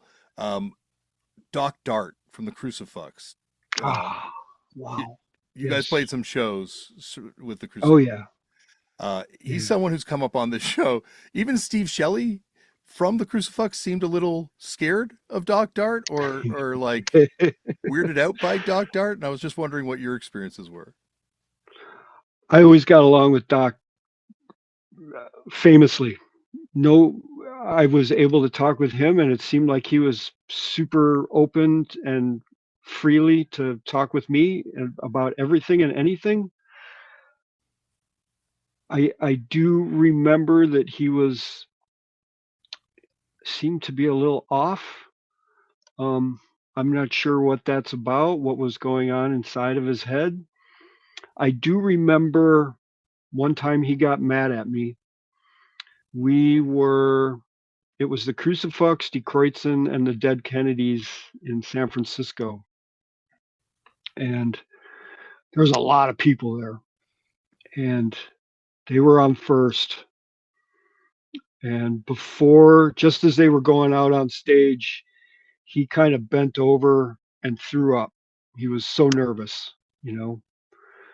And I laughed at him, and I regret it.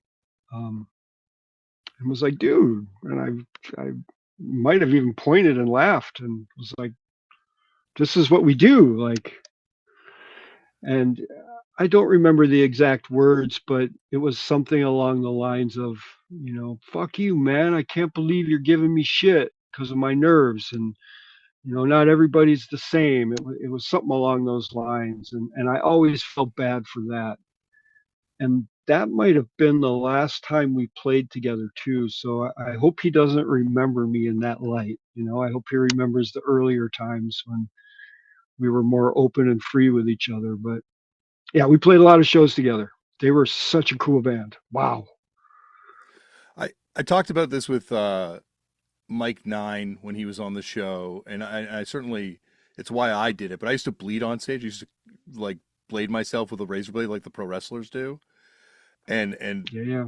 I realized very early on, like, oh, this is anxiety, and this is my way of dealing with the anxiety. Is this sort of performative self harm that I'm doing, and it's not necessarily even for the audience or for me. It's almost just like a way to deal with this, and so you hear about Doc Dart's on stage antics, and you're like, oh, that might have been his way. The same way, you're talking about drinking to take the edge off. Like, oh, maybe this on stage antic is his way of dealing with the anxiety.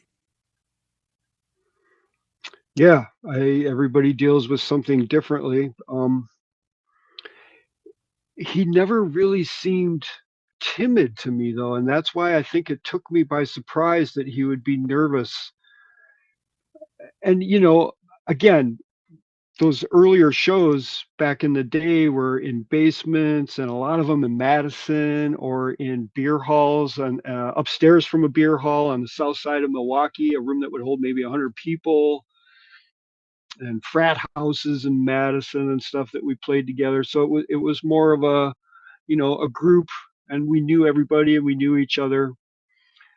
But the way he would throw himself around and that mic stand just, and I never saw him as timid. So that, I guess that's why I laughed, and it shocked me and took me by surprise that he might be feeling that angst, that would make him so nervous that he would throw up. And I was a stupid kid at the time, barely in my late 20s. Um, Probably didn't know how to deal with it myself. Was probably drinking a beer, to calm my nerves before we went on in front of a big audience right before the dead Kennedys. Um, uh, I did want to say that I was a cutter. I started cutting my arms, and I still really don't know why. I guess maybe I didn't like myself very much back in my later high school days, and it continued on because I thought it was punk. Um, to the early Stella shows where I think me and the bass player might have been doing it, but I for sure was. And you can still kind of see some scars here and there on my arms. It never got too bad or too deep. I remember one of my first jobs as a dishwasher, though, the manager of the kitchen, because I was putting on my big rubber gloves, and he saw my arms that were all had, scabs, clear, just lines of scabs on them. And he was like, "Dude, what the fuck happened?" And I told him, but I just brushed it off. And it wasn't long after that I met a girl, and she was like, "Dude, you got to stop doing that. Like, why are you hurting yourself?" And that's that's not cool. That's not punk. Like, you're in a really cool band. We got a lot of shit going on. Like, chin up and look forward. And I stopped doing it, but I'm not sure how that started or why. I just remember thinking, this is punk, and I'm tough. It, I wanted to show I was tough. I guess I unsure of myself. It's hard to say. I was 17. Well, and they're like, and I don't know if this was an influence on you for this at the time, but like there is like a history of like, the literal sort of bloodletting on stage, right? In punk, going back to Iggy Pop, the Vile Tones from here would do it. Obviously, what Gigi did was a little bit different, but like you see that there, like, and I think it was Elgin James when he was on this podcast. He does that TV show, The Mayans. He's a great writer, but he was a very scary person back in the day in Boston. And he kind of broke it down that like some of the most violent moments in his life were the most insecure he ever felt. And I feel that when I was on stage, some of the most violent moments that I was experiencing on stage, where I was tough and scary and bleeding, I was a little boy inside, like trying to pretend I was this big scary monster for all these people watching me because I didn't know how to process it. And so, yeah, like, and I don't know, like I've met Iggy a few times and I've never had the courage to ask him this, but I feel like a lot of that behavior from him was this former drummer now thrust in front of the microphone, like just dealing with that Sure, anxiety, right? I never thought about that, but yeah, absolutely, that could very well be. Yeah, I'm sure anxiety had something to do with it for me, because as we were talking about this, I can remember vividly, like a couple of days before a show, cutting up my arms a little bit so that I would look cool when I hit the stage with these lines on my arms, and maybe might scratch at them a little bit so they would bleed. And yeah, I thought that was cool for whatever fucking stupid reason. But insecurity is probably the root. And of course, it's kind of crazy to think about it, but Sid Vicious was one of my high school heroes, and he famously bled all over the fucking place. Every time you saw him, he had a bloody nose, or whatever going on his chest, or his arms were all cut up, and whatever problems that poor teenager was having, you know. Yeah, Um, there's a podcast, um, an unbelievable podcast about Sid Vicious where they interview his mom.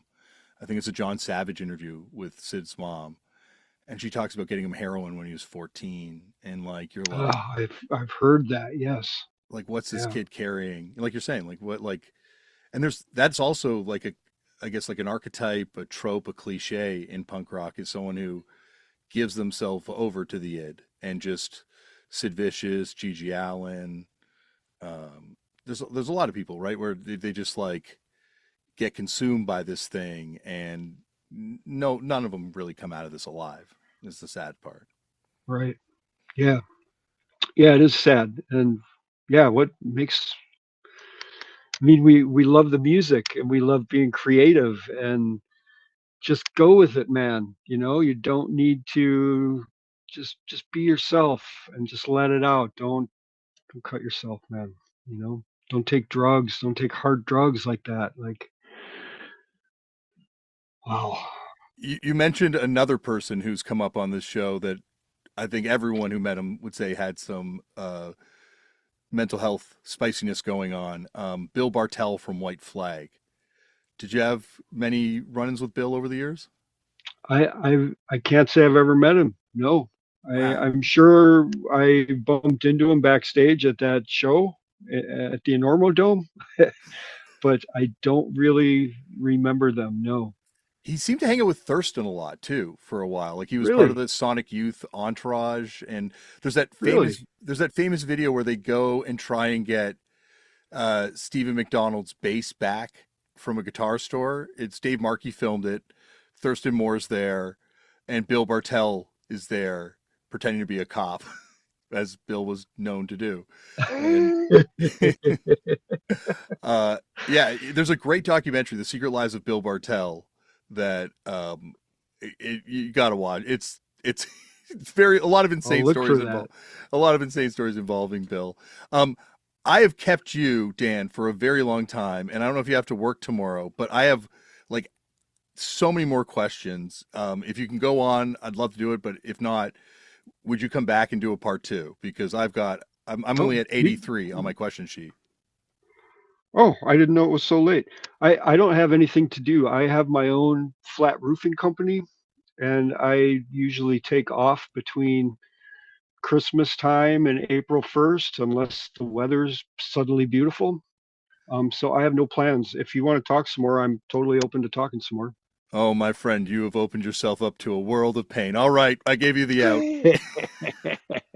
Um, No, that let's talk. that first tour you do in '83, the first out to the West Coast, um, A tour for life, we called that. Yes. you play with some of the most interesting bands to me personally on that tour, and it's weird because like I obviously I find Die Kruezen like where you guys fit in at different eras of the band really fascinating. And in that early 80s period, if I was going to put together a list of bands that I would want to see you guys play with, it is all those bands you played with on that first tour for like the Cows and Beer era. Like you brought Yeah. them up earlier, the Offenders, one of the greatest of all Oh, time. fuck. They became such good friends so quickly, and we played so many shows with them. Um, we Richard Cole was not only our artist and good friend, but our manager for that first tour. And the deal was he wanted to move to San Francisco, and so he booked a tour that took us from Kansas City to New Orleans, through Texas, Arizona, Southern Cal, up to San Francisco, where we were going to drop him off, and we would maybe continue on, maybe not. We thought we might move to LA. We, we thought maybe we were going to be part of the Los Angeles punk scene. Um, anyway, let me go back to the Offenders. Um, and so he booked this tour, and Mikey Donaldson was responsible for New Orleans, um, of course, Austin, Houston, Dallas, and San Antonio, if I remember correctly. Maybe San Antonio might have been later years, but at least those first four. And there was a couple of days off, I think, in between some of those shows, and we stayed with Mikey and his girlfriend Susan at their house. And so, I mean, I don't know if you ever met Mikey or not, but one of the sweetest guys, so fucking cool and such a gifted musician. Oh my god, that dude could throw fucking down on that bass guitar. Holy fucking shit. My Um, friend's band went to Europe one time and they played their first show. And I think the story is they had a fill-in bass player, and he was at the shows in Holland when I think he was living in Europe at the time, yes. and went Yeah, up yeah. to him and said, "Your bass player sucks. I'll come on tour with you." And they were huge fans, so they were like, "Yes." So he came and did shows with them on that run. Wow, that's crazy. That's Yeah, really cool. That's total Mikey. Yeah, that's yeah. awesome. And they, yeah, saved their tour because, yeah, as you said, he's a gifted, or was, rest in peace Oh, again, like gifted, yeah. gifted bass player, and their other one was not. So, um, and this was actually just pretty close to when he did pass away too. So towards the end, kind of thing, sadly. Another band you played with that I love, but they don't really get talked about a lot. But I think that's the nature of where they were from. NOTA. Oh, yeah. None of the above, Yeah. I think, right? Yeah, none of the above. From Oklahoma City, Yes. I think. Yeah, yeah. I remember them as being very angular and jagged. And part of that, I think, was because maybe the singer and the guitar player were super tall and they were very skinny and they didn't have any shirts on that night and their jeans were way too tight and full of holes or whatever. But I remember them being really cool. And I don't think we ever played with them again after that. But that was something that always stuck in my mind. Yeah, none of the above. We're very cool. Um, that show was at something saloon. There weren't very many people there, and I we played inside of like a corral. There's a wooden corral that kind of went around the stage. It was a weird night. It was only like the second or third show of the tour, I think. I think that was like a place they did shows quite a bit because I think there's a live Yes. tape that you, and then they have a Yeah. photo of that on the cover of it. Yeah. Yeah. Yeah. It was a regular punk rock stalwart kind of place. Yeah. Absolutely. Yeah. Um, I don't think you play with them in Houston, but you do play with Really Red a few times, right? On that tour. I think when you get out west, I think in San Francisco and maybe LA, you're playing with Really Red. When you said that, what the first thing that popped in my mind was San Francisco, but I don't. Was it maybe at the Tool and Die? Yeah, I think so. I think so. Yeah. Um, but I also think that we played with NOTA again in Austin. It might not have been that same tour. It might have been a year later or something, or but I have a vague memory of them playing with us and the Offenders and the Hickoids later on. Great band. Oh, the Hickoids were fabulous, man. They were so good. They were just killer. So much fun. When you get out to San Francisco, you play with Verbal Abuse. Did you guys have any Yeah, run-ins with the fuck ups and the sort of foul record scene? very briefly. Um, uh, I'm trying to remember how it went. So there was a group of girls that hung around the fuck ups called the fuckettes, and one of them took a liking to me, and uh, we all kind of dispersed after the show. That might have been the Tool and Die show, and one of the fuckettes grabbed me by the hand and said, "You're coming with me." But it got a little dicey afterwards. I remember there being drugs involved. And again, I'm not a drug guy, like weed was my only thing. And I think I ended up sleeping alone, which is probably for the best, like in a closet or something. I remember kind of a room with like French glass doors with a curtain across them that I was like, man, I'm tired, and I closed the doors, and there was some kind of a drug party going on the other side, and um, but that's like the only. And then the next morning, it was kind of like, oh, what are you doing here to me? Um, and you should go because my boyfriend might be coming back or something like that. And I figured since she was a fuckette, he must be one of the fuck ups, and I don't want there to be problems. So yeah, I'm out of here. Yeah, there's Um, a lot of stories about the fuckettes being scarier than the fuck ups.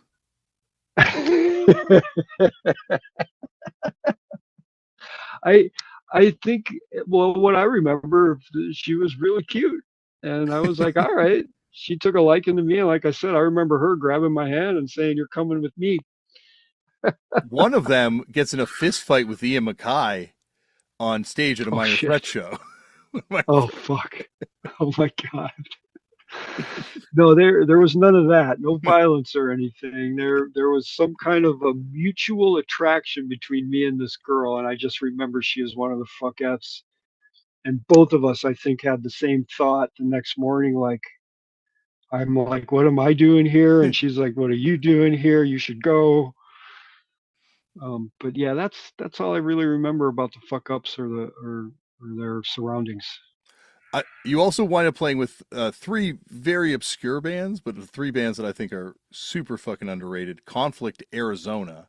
Not to be Oh confused with fuck yeah, Conflict. dude! I can't believe you know who they are. Oh, I I talk love that about them, album. and people are like, "Oh, you mean the one from Great Britain or the some other one from somewhere else?" I'm like, "No, the one from Arizona with the girl singer is the one I'm talking about. Is Yes. that's the same one? Yeah, Yes, absolutely. dude, she broke my heart. I was in love with her. I was like, "Oh my god, your band is so good and you're so cute." And we had to get in the band and van and drive somewhere after that, but be still my beating 21-year-old heart, like, Her name's Karen, and yeah, she was on the yes, podcast, yes. and um, Wow. she talks about it on the podcast. She's gay, so I don't know how much of a shot you would Oh, have had. okay. Probably none Probably whatsoever. none whatsoever. So better off with the fuckettes in San Francisco a little bit later. Uh, Doomsday Massacre, another band that I feel is great on CIA Records, the same as Really Red, but oh, such a great band. The name is really familiar, but I can't remember where we might have played with I them. think Houston would have been with them, um, All given right. that they're on CIA Records, if I'm not mistaken. I think it was in Houston. Um, That's very possible. That show was super chaotic. I think DRI was the headliner, okay, if I that makes remember sense. right. Yeah, Um, or they might have played before us and played for maybe a little bit too long. And Die Kruezen might have been the headliner because the owner of the club was standing there looking at me, going, "You're done. Like, get off the fucking stage. You're done." And I was like, "Hey, fuck you." And he's like, "Oh no, you don't, motherfucker." And so there was a little bit of trouble there at the end of the night, but Doomsday Massacre, that's very familiar. Yeah. I think it was actually now I looking at my notes. I think it's a later tour that you play with Doomsday Massacre than that Okay. first tour. All So, right. um, but then the other band, which I've never heard about anyone playing, and I have their record, Sluglord. Oh, Sluglord. Great, Um, great LP, was that but San Francisco? yeah, that's their San Francisco show. It must have been either the Tool and Die or Mabuhay. uh, Mabuhay Gardens was what I was trying to think of. Yes. Um, uh, both those bands that night struck a chord. Sluglord and Napalm Beach was just fucking fabulous.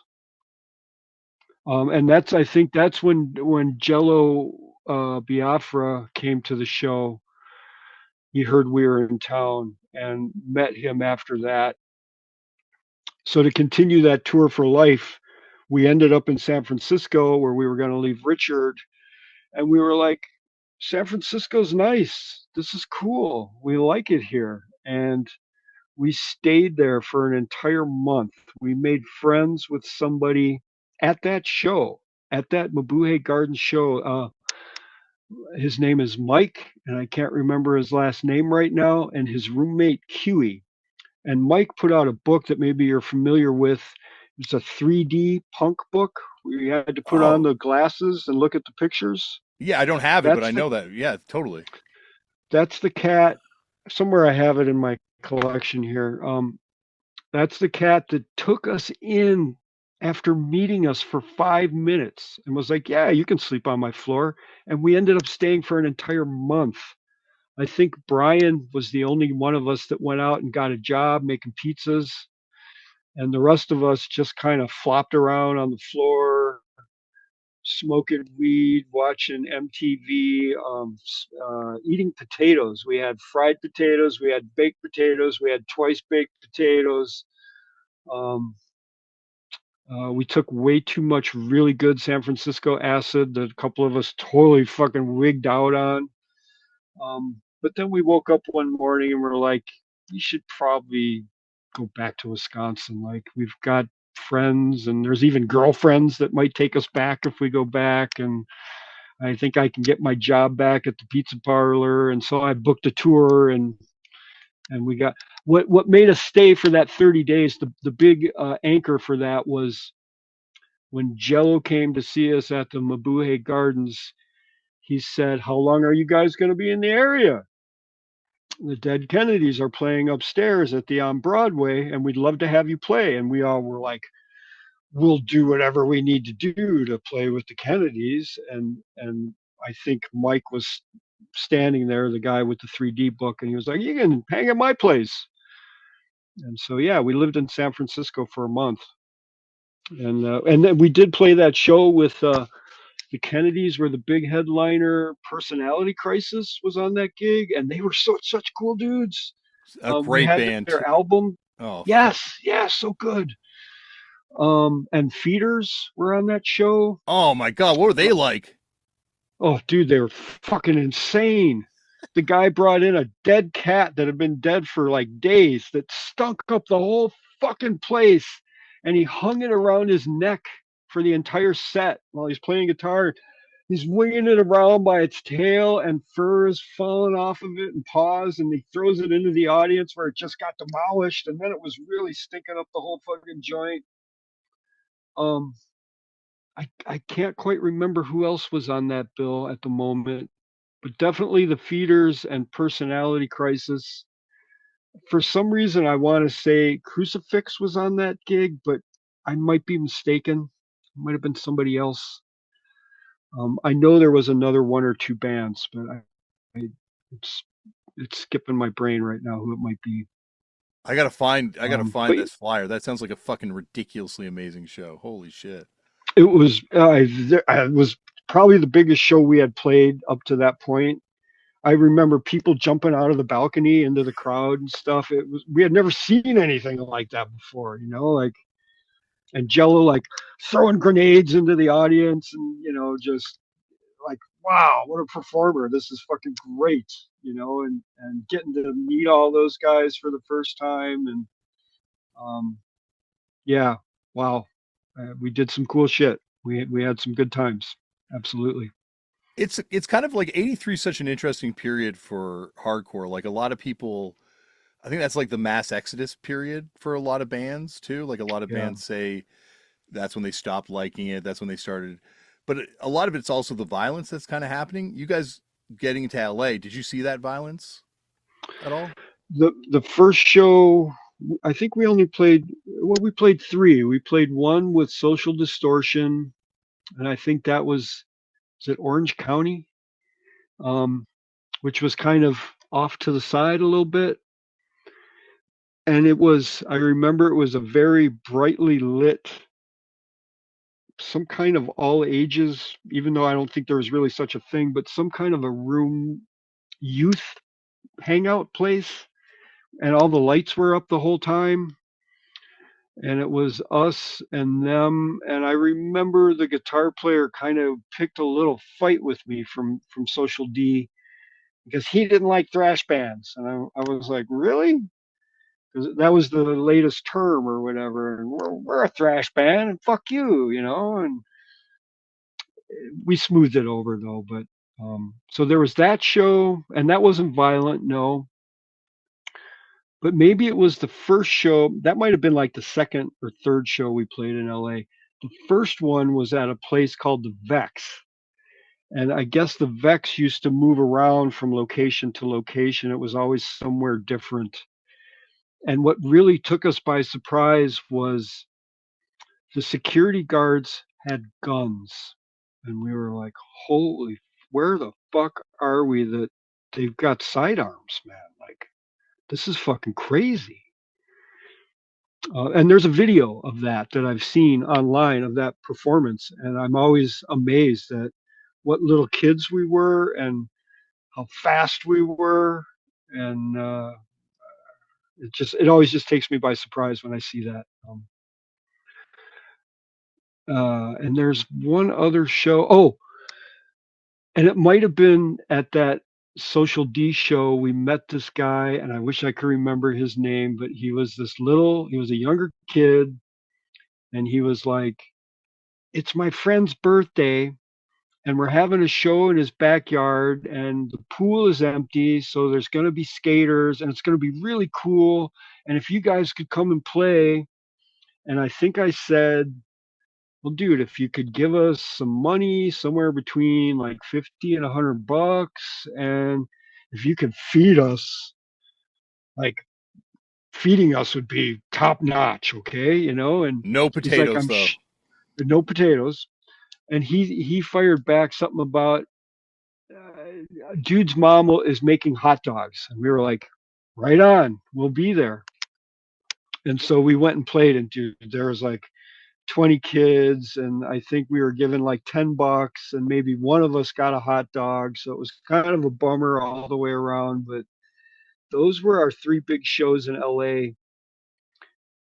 And I remember that morning before we played any shows, when we got to LA, we got there at like 7 or 8 a.m. And we pulled up we wanted to go to Hollywood and Vine. And we pulled the van up and stopped on Hollywood and Vine. And we got out and looked around, and it was so dirty and stinky. And there was a diner across the street. So we went to the diner, and our waitress was so, I don't know how old she was, but she looked like she's a million fucking years old. And she was smoking a cigarette, and her skin was all way too tan and wrinkled up, and she was kind of gross. And we all looked at each other, and we're like, we got to get the fuck out of here, man.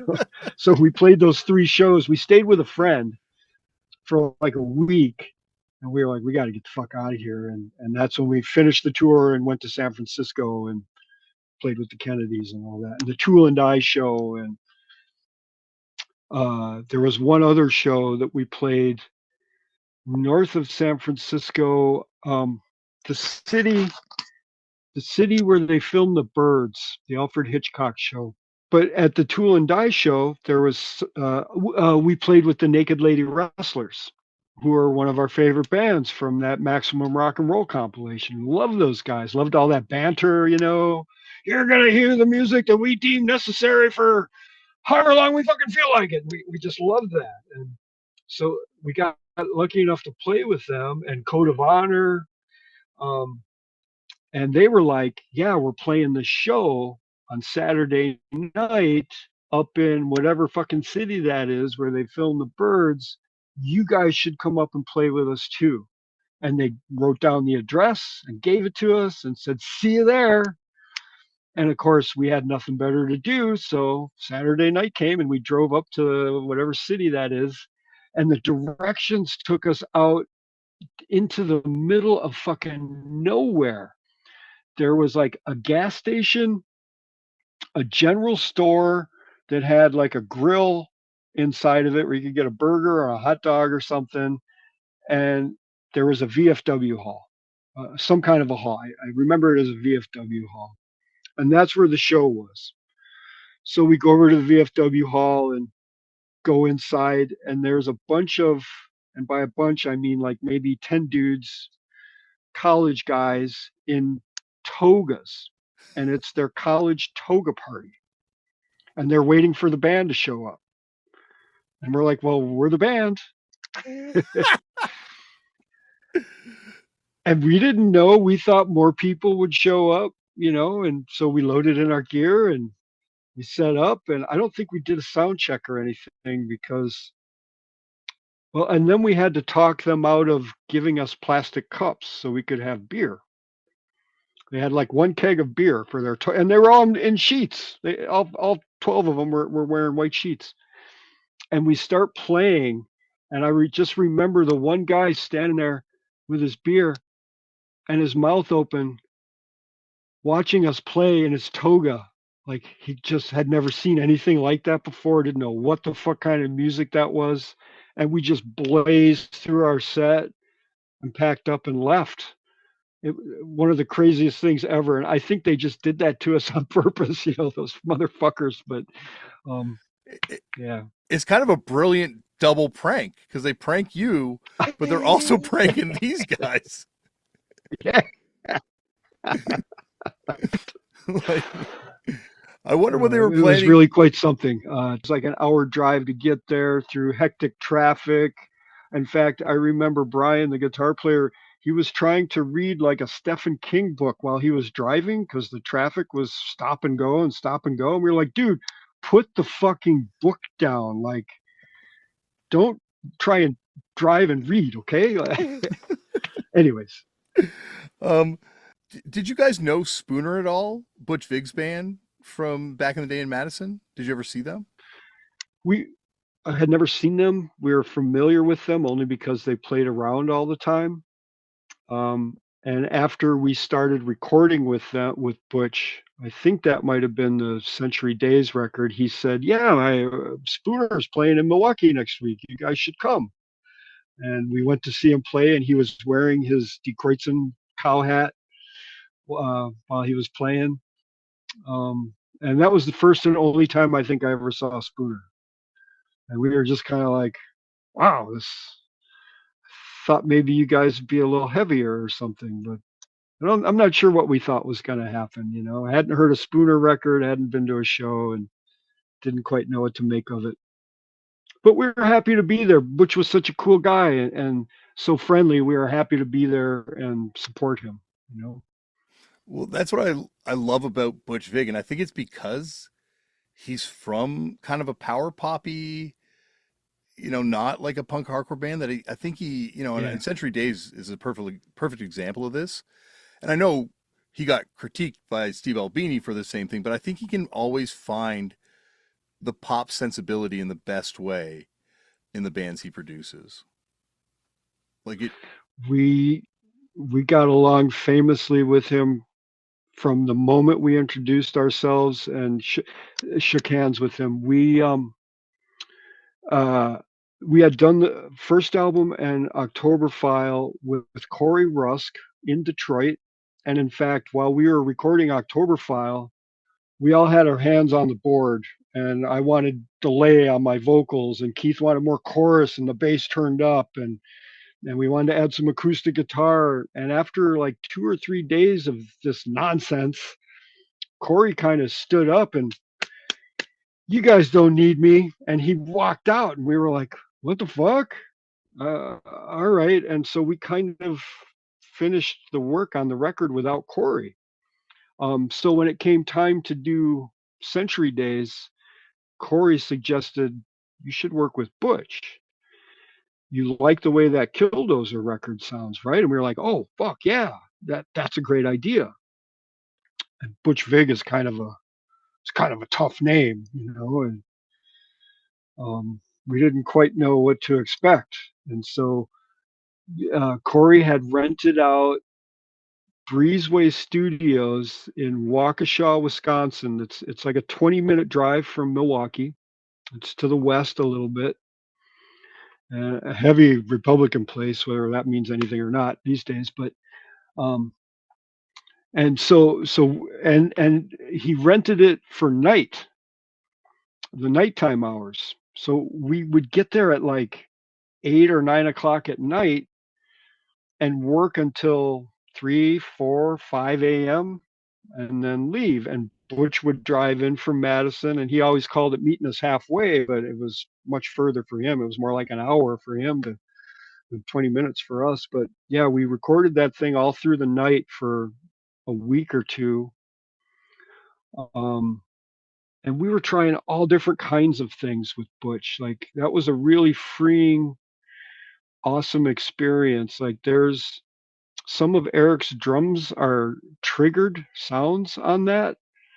Like I think the kick drum or the snare drum might actually be uh, the band Heart had some stuff in that library of triggers, Yeah. and we were going through the different drum sounds, and that was the one we landed on, if I remember right. It might be something different, but I remember it being Heart's drum sound, at least the kick drum or the snare. And yeah, he got me to try all kinds of different things with the vocals, and showed us how things worked. And no, get your hands off the board. I'll put a piece of tape there, and then when the time comes, you can move the fader up to the piece of tape, no further. And it was great experience. We learned a lot, and he was such a cool guy, so easygoing, open to our suggestions, but had plenty of his own. And um, it was good. It was a good team. It was a good partnership. And I think we recorded everything after that with Butch. Everything we did after that was with him. Yeah, I love the way he produces your vocals. I love the way he produces vocals in general, but I think he lets the vocalists sound the way they sound, but once again puts a shine on it so it Yeah, doesn't it yeah. fits in a way that people that aren't familiar with the sound can understand it, I think. He, I think it would be the next record. Then we'd go to Madison and record at Smart. It was like, no, we're not going to do this midnight fucking recording session anymore. We'll come to you, and work in your cool place. And he had, because we did a couple records with him after that, a couple singles, the Gone Away 12, and eventually the Cement album. And he had dialed in on one of his effects racks. You could put all these different things in it and then put a name on it, and he had it named as the Kreutzenizer, and that was my vocal sound. And so every time we went in to record something, he would dial up the Kreutzenizer, and I'm not sure what was on that thing, but yeah, he. So like when we wanted to do the acoustic version of Gone Away, I was kind of shouting it. And he's like, dude, you need to back off. And he dimmed the lights down, and he gave me some whiskey in a jar that was sitting there. Have a couple sips of this, and I want you to breathe. And I want you to just very gently roll the air over your vocal cords. And about an hour later, I was actually singing for like the very first time, like for real. Like I could feel like, wow, dude taught me to sing and not just shout and scream and be intense, but to lay back a little bit and be a real singer. So I owe Butch Vig a lot. Yeah, I think that run of records he does, like right up till Nevermind, I guess, when he kind of explodes and everything changes. But I feel like those records, it's like it's hard to find someone who's got like that consistent run of just like everything. I know there's all great bands going in there, so it's not like he's Yeah, starting from yeah, scratch, but like all those that's true. records are killer. Yeah, yeah, that was a really good run. And Smart Studios was the place for a long time there. Just one killer record after another. Like I think almost all the Touch and Go bands were going there for a while, and Smashing Pumpkins had a enormous record come out of there, and then everybody started. Fucking Led Zeppelin, I think, recorded some stuff there, and fucking the Cult went in and recorded some stuff there. It was crazy how that took off. Yeah. And it's funny because like you guys, well, do you see it happening by the time you're kind of breaking up, or is it almost just after you break up that everything starts going really crazy? I think we recorded, if I remember the time right, we recorded Cement right after the Pumpkins did whatever that was, Gish maybe. Yeah. I'm not a big Pumpkins guy, but I think it was Gish that was the big album out of Smart. And Nevermind was also done, and I think hitting the airwaves and had been released. And then it was our turn to come in and do Cement. And I remember him just being super busy, and he made time for us because we were friends.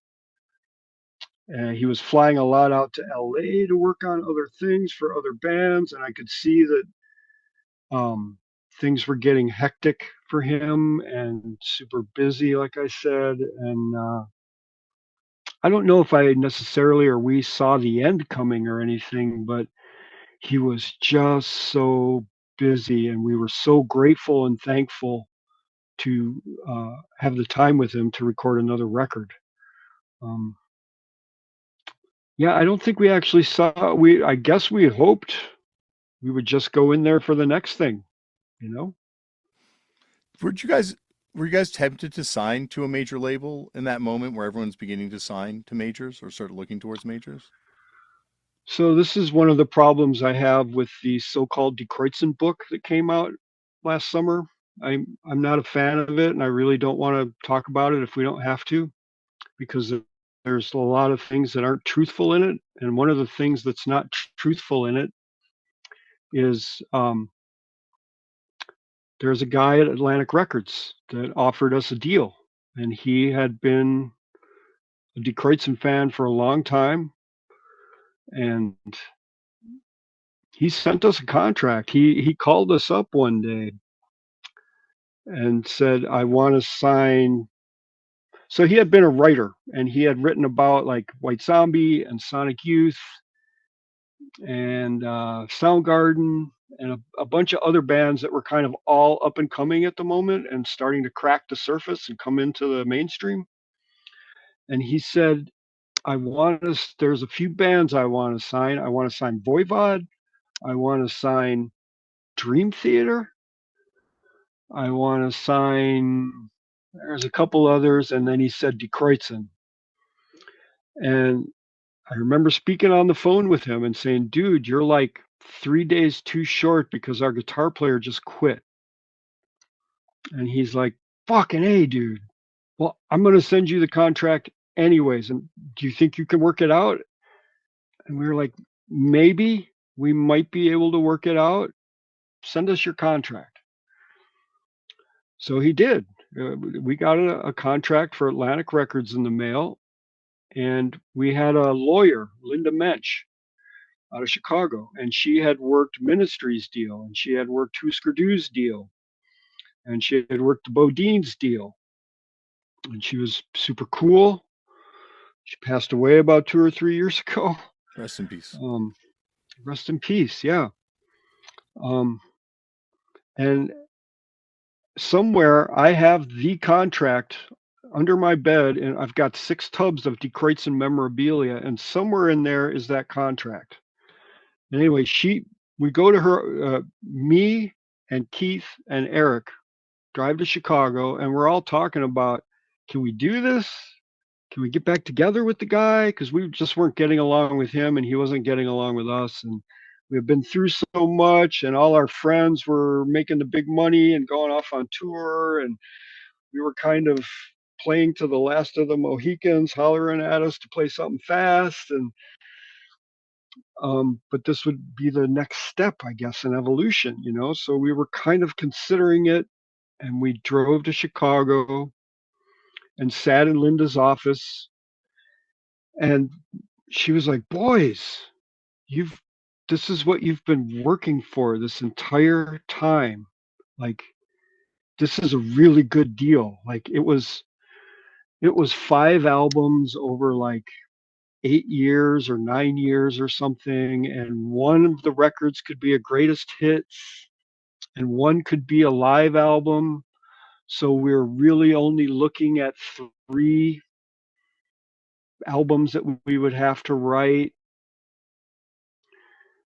And we kept looking at each other, me, Keith, and Eric, and we kept coming up with the same no. We we can't work with dude anymore, and we don't think he wants to work with us anymore. Like, he was very adamant. Like, I quit. This fucking sucks. I'm tired of this shit. And quite frankly, I was tired of him. I can't speak for the other guys, but I was definitely fucking had it up to fucking there with him. And we just kept saying no, and she was just aghast. Like, I've gone through this thing. There's only like 10 pages of it, but it's one of the best deals I've ever seen for a major label. Like, this guy must love you. And in that Die Kruezen book, that guy is interviewed in there, and he flatly denies that he ever sent us a contract. Well, why the fuck did we go to Chicago and talk to our lawyer? Why was she holding this thing from Atlantic Records? Why do I have a copy of it under my bed if it never existed? You know, like, I don't understand that, why he would say that, or I don't get it. But and that's one of the things that's in that book. But and so yes, to answer your question, Atlantic Records came to us, and for a minute I was super excited, like, we could be label mates with Led Zeppelin. And I think AC/DC might have had a record on that label or something, you know. And I'm like, holy fucking shit! Like, you know, to be one micron away from those bands. And Juliana Hatfield, I was really into Juliana Hatfield, and she was on Atlantic Records. I'm like, we could be label mates with Juliana Hatfield. Fucking cool. They also had signed the Melvins too, I think, right? Atlantic at that point. I think you're right. I think you're right. Yeah. And I think they And did maybe it. the Muffs, maybe. Yeah, and I think they did a deal with Uh, Matador maybe at some point, even. Or maybe that was Warner that Brothers. might be. Yeah, I can't quite remember anymore. But, so yeah, we flirted with that for a minute. There was also a little bit earlier on during the Gone Away era, we had Profile Records. Actually, I think that was Century Days, and they released what, Run DMC Records and a couple others. Chrome Eggs. And then yes, Cro-Mags. And after that was but the deal that the Profile sent was so bad. Like, we took it to a lawyer, and he was like, do they know that you're bringing this to a lawyer? Because if you sign this, they basically own your ass. Like, they will own your music. They will pay you whatever the fuck they want to pay you. In fact, you're going to owe them money. They can change your band name. They can change your logo. They can put whatever album cover they want on this. Um, this is not good. And so, yeah, we turned that one down. Oh, well, it's um, funny. You look at the New York bands that signed to Profile, and some of them still don't have their records back all these years later. So, yeah, it it was a was a pretty ironclad contract. yeah, it was a bad deal. And they actually, I think it was that same show that Michael from the Clip Boys came to. We're sitting in the back room after the show, in the dressing room, hanging out. And I think Michael was even there, and the guys from Profile Records walk in, and one of the first things they said was, "It's okay, you don't have to be nice to us, but we did want to meet you." And we were just like, what the fuck, man? Like, that was like a shitty contract. Like, what? Anyway, Uh, the the next one that came up was oh fuck, it's right on the tip of my tongue. New York guy, I, yeah, was it it was Michael an Lago? offshoot.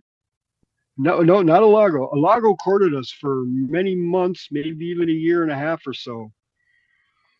But Alago said, so we played at um, the Kit Kat Club in New York, and Michael was there. He was always there at all our shows.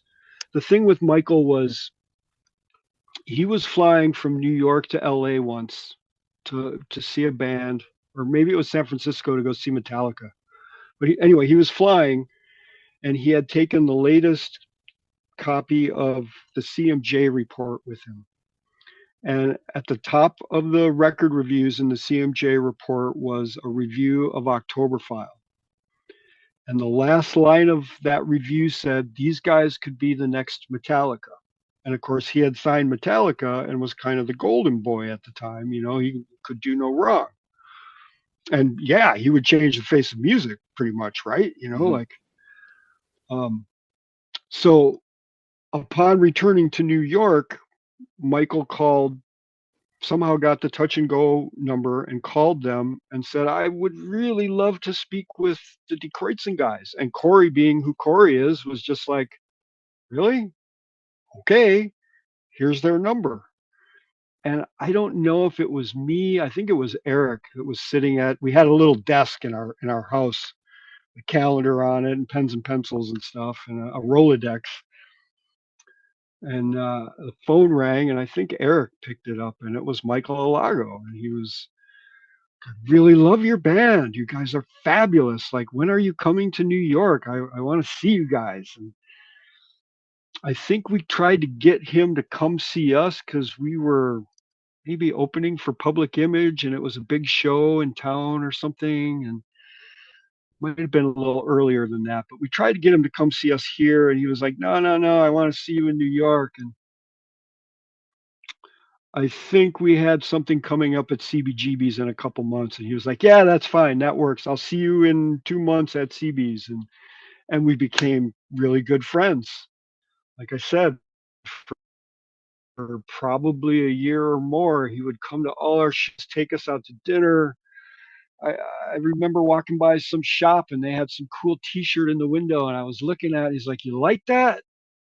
We get that for you on the company credit card," you know. And he went in and grabbed this shirt for me and gave it to me. And like I said, took us out to dinner. Like, he was courting us as far as we understood, you know. And we even stayed at his house once. We got super fucking drunk and slept on his floor. Um, and I have this memory of us. I remember this so well. And Michael has since said, no, that didn't happen. But I remember it this way. We were in his office and the phone rang, and he was busy like getting us, like, The Cure had a new album on, what was the label at the time? Electra. Was it Epic or Elektra? Yes, Yeah. Elektra. And he was gotten us like the new Cure album and the House Martins album and all these things on cassette for the band to play. And his phone rang, and he's like, "Excuse me a second," and he picked it up, and his face sunk. And he's like, "Oh my God, that's terrible. Are you sure? Like, this is horrible news. Are you sure?" And then he finally hung up the phone, and he's like, "Guys, I'm sorry, but I got to call it a day. Like, Cliff from Metallica was killed last night." And dude, I remember that. And Michael's like, "No, it didn't happen that way." And I'm like, "Dude, we were there." I mean, anyways, that was just one of the Michael Alago stories. He was such a good guy to us and so friendly. And anyways, to fast forward back to the Kit Kat Club show, we played, and there was nowhere for us to go afterwards. I think it was really loud in there or something, and we, for some reason, we all went out to the van before we had the gear in it, and we were kind of like passing around a couple of 40 dogs of beer or something and talking. And Brian finally had enough balls, and he was like, "So, Michael, are you going to sign us or what?" And Michael let out a big sigh and was like, "Guys, I fucking love you. I love you as people. I love your band. But I don't know what we would do with you. Like, there isn't a category. There's not like a built-in audience for you guys. And I'm afraid that we would release your record, and I might go somewhere else. I might not be here in a year. And then you'd be on this label with no one to look after you, and you'd become a tax write-off, and it might kill you guys. It might kill your band. And so for all these reasons, I love you guys. You're super talented, but I'm not going to sign you. No." And we were we were fucking heartbroken after a whole like I think it was like a year, maybe even more of this what we thought was courting. Like that's how we understood it, anyways. So that's the Michael Lago story. I still talk with him every so often. He's a great guy, you know. Yeah, great guy. He was on the show years Was ago. he? Yeah, crazy, crazy life story, and as I said, Yes. changed the That face of movie music. is that. Yes, and that movie is nuts. Who the fuck is this guy? Holy So shit! so awesome, like Yeah. truly. And it's interesting though because he does wind up signing. I guess he's moved on to Geffen at this point, but he does sign White Zombie eventually too. Yes. Yeah. And that's a band Yeah. you guys toured with quite a bit, right? I guess a little. Yes. Yeah. Yeah. And it's weird because like I think at that point, and I guess this speaks to kind of like the way he looks at things. I don't know if they would have had a category or like a commercial upside like they would show eventually. Obviously, well, they sold 1 billion records, but I like the earlier stuff way more. But like, Yeah. but there is Yeah. something about them that I could see. Like, think about Die Kruezen, it's like a real band, and there's no gimmicks in it. Whereas I think White Zombie definitely had space for gimmicks. Yeah. For sure. Yeah. And well, essentially they became a heavy metal band, and I kind of remember it was either Sean or God. See how bad I am with names. What was the singer's name? Rob, Rob Zombie. It was either Rob or Sean, the bass player, that told us, yeah, we're getting signed to Geffen by Lago, and he said he's going to make us as big as Slayer. And I wasn't sure, like, how is he going to make you guys? Because you're like this crazy swirling noise. You're heavy, but like it's this weird noisy thing, that we all love, but and then when of course a year or two later when the record came out, it was like what I was going to say. Essentially it's a heavy metal record, and I can see where that would sell, and of course it ended up being super popular, and they sold a bunch of records and got huge, so it worked for them. I i don't know if that would have worked for us. I don't think you could have turned Die Kruezen into a heavy metal band. I think we still would have wrote what we had written. yeah, like I think the Um, the the reality is for like to get popular, to get mainstream, you got to dumb down what you do. You got to make it appealing to like the people that would otherwise be listening to Nickelback records or would be yeah, listening to like, that's the kind of the game. And then you see people that do achieve this crazy level of success, especially, I mean, people coming from punk and are like, oh, this is it. Like now I got to make music for people that I would have fucking hated. The reason I got into this music was to avoid these people. And now I'm soundtracking their Friday nights. And it's a lot to carry, I think, as a band. So it takes a certain level of commitment from the band to be willing to kind of do that to themselves. very very well put. Yes, I'm not sure what would have happened to us. We only had one new song written at that point that we never recorded. Actually, we recorded it when we did the reunion shows with Jay Tiller on guitar. It's a song called "Continuous Dogs." Um, I think the original Die Kruezen version was much better.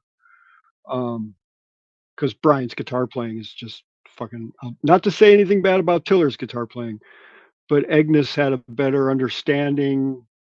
We worked so well together as a band, as a unit by that point, and um, but it's a super super pop song, but it's got a super heavy guitar thing going on to it. But it's a Keith Brammer bass line. It's super poppy and bouncy, but it's got this chunky guitar thing to it. And I was kind of singing over the top of it with a little bit of screaming on it. And we were all super excited about it, but that would be the last thing. And I don't know what else we would have. It probably would have been more online with that kind of stuff, like kind of a heavy pop thing. I don't know. It's hard to say. I guess it would What be we would have. like, sorry, go on, let me cut you off. No, I'm not sure what we would have come up with because rehearsals were chaotic, and like I said earlier, we threw out so much stuff all the time. Like, no, that sounds like this, that sounds like that, and so I'm not sure what we would have done. I'm sure there would have been some dreamy pop stuff. There might have been some more metallic sounding stuff, but I'm not sure how we would have all how that would have came out of all of us and how it would be interpreted by a larger audience had we been on a major label. It might have been the sinking ship. And I guess the more commercial version of the Die Kruezen sound, like not that they sound exactly like you, but like is Soundgarden and what Soundgarden kind of Sure. does, like bringing that more Yeah, kind yeah. of poppy side to it. Right. Right. No, I think you're right on something like that. Um, there was glimmers of it on Cement. Uh, um, if you've never heard so there's some tapes out there. There's a board tape from CBGB's that has Continuous Dogs on it. I think it's on the net somewhere. You can probably find it on YouTube. It's pretty good, a pretty good version. Um, but yeah, it probably would have been, yeah, not unlike some later Soundgarden stuff and like Over in the Edge from Cement. And what's the title? Not the title track, but the first song, Best Goodbye, might have been stuff like that, jangly, heavy pop stuff. But Brian and I were heavy music connoisseurs, and I'm sure there would have been some stomping stuff on there too, some heavier guitar tracks and some screaming and singing. It's hard to say. Did you ever see Identity Crisis, Kim Thayil's band from Chicago? I did not know that was Kim. No, I don't think I ever saw them, but that name rings a bell. I actually brought the single over. Where did I put that fucking record? Um, Wow, I didn't know that was Kim. yeah, I've got my cows and beer here, and Wow. and then here's the Identity Crisis, and on the back there's very young Kim Thayil and Wow. Bruce Pavitt from Sub Pop's brother. From Sub Pop. Wow, no shit. Well, Kim, when I first met him, said he used to come and see us all the time.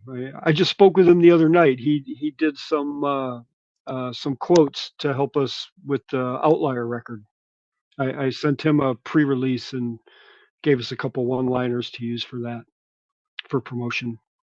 But such a cool dude, such an awesome person. So down to earth, so friendly. Not some big rock star that you can't talk to. Like he's very personable. He's just a great guy.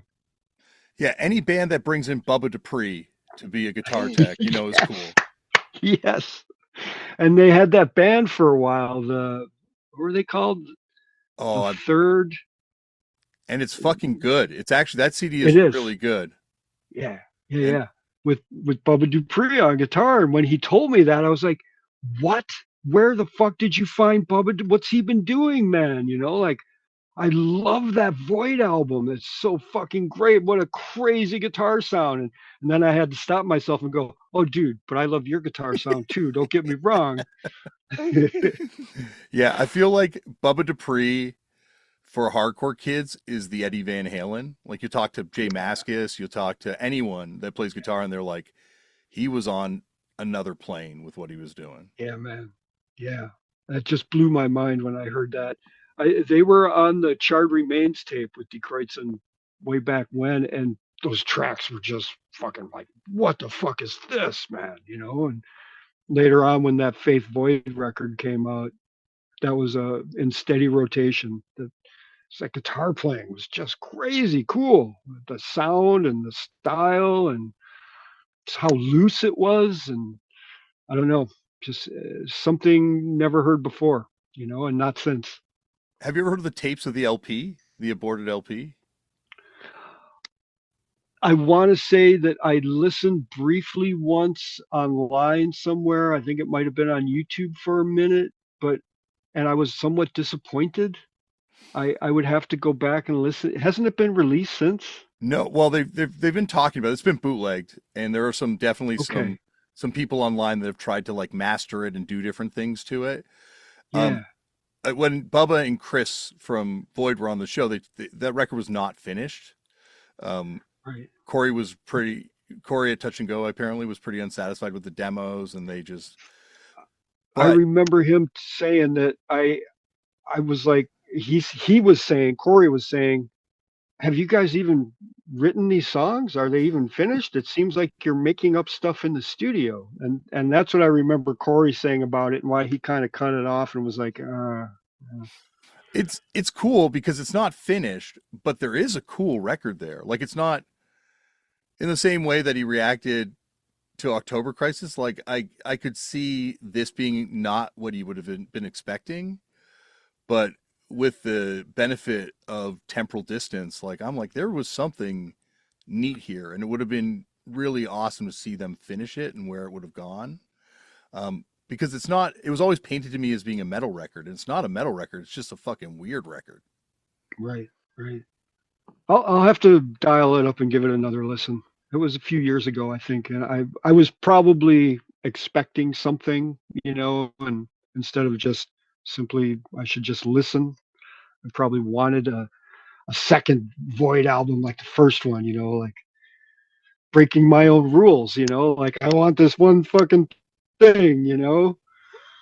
That's the burden of nostalgia Um, again. oh, that's right. That's right. I'll have to look for that and give it another chance. I find another canon experience for a hardcore band is getting to that stage where you meet the kids that you met as little kids and now they're in legit real bands. And like I noticed when I was looking at the shows you guys played, you played shows with the Asexuals on their very first tour, but then you're also playing with the Doughboys, which is, John Kastner from the Asexuals later on. And I imagine that would have happened a few times where you're like seeing these little kids that you would have met early on, and then here they are later on now. Yeah, it was always for me. I guess I can only speak for me, but I because Die Kruezen always seemed to be trapped in that spot that we couldn't, for whatever reason, we couldn't get out of. That when we see that exact thing that you described, people that kind of grew up within the music and expanded and got into a different band, or the band they were in just simply got better as they got older. It wasn't exactly jealousy, but it was just a little off-putting. Like, fuck, man, I. How come we can't do that too? Like, why are we in this fucking box? Why have people put us in this fucking thing? I understand we made Cows and Beer and we made the first album, but we did plenty of other. That was like 2 or 3 years of our existence of almost 12. Like, we did other things.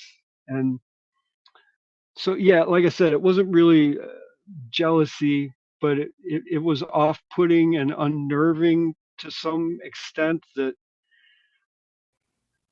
fuck, God damn it. Why can't we fucking do something and and be recognized for it instead of just this one thing? Like, why are we in this box?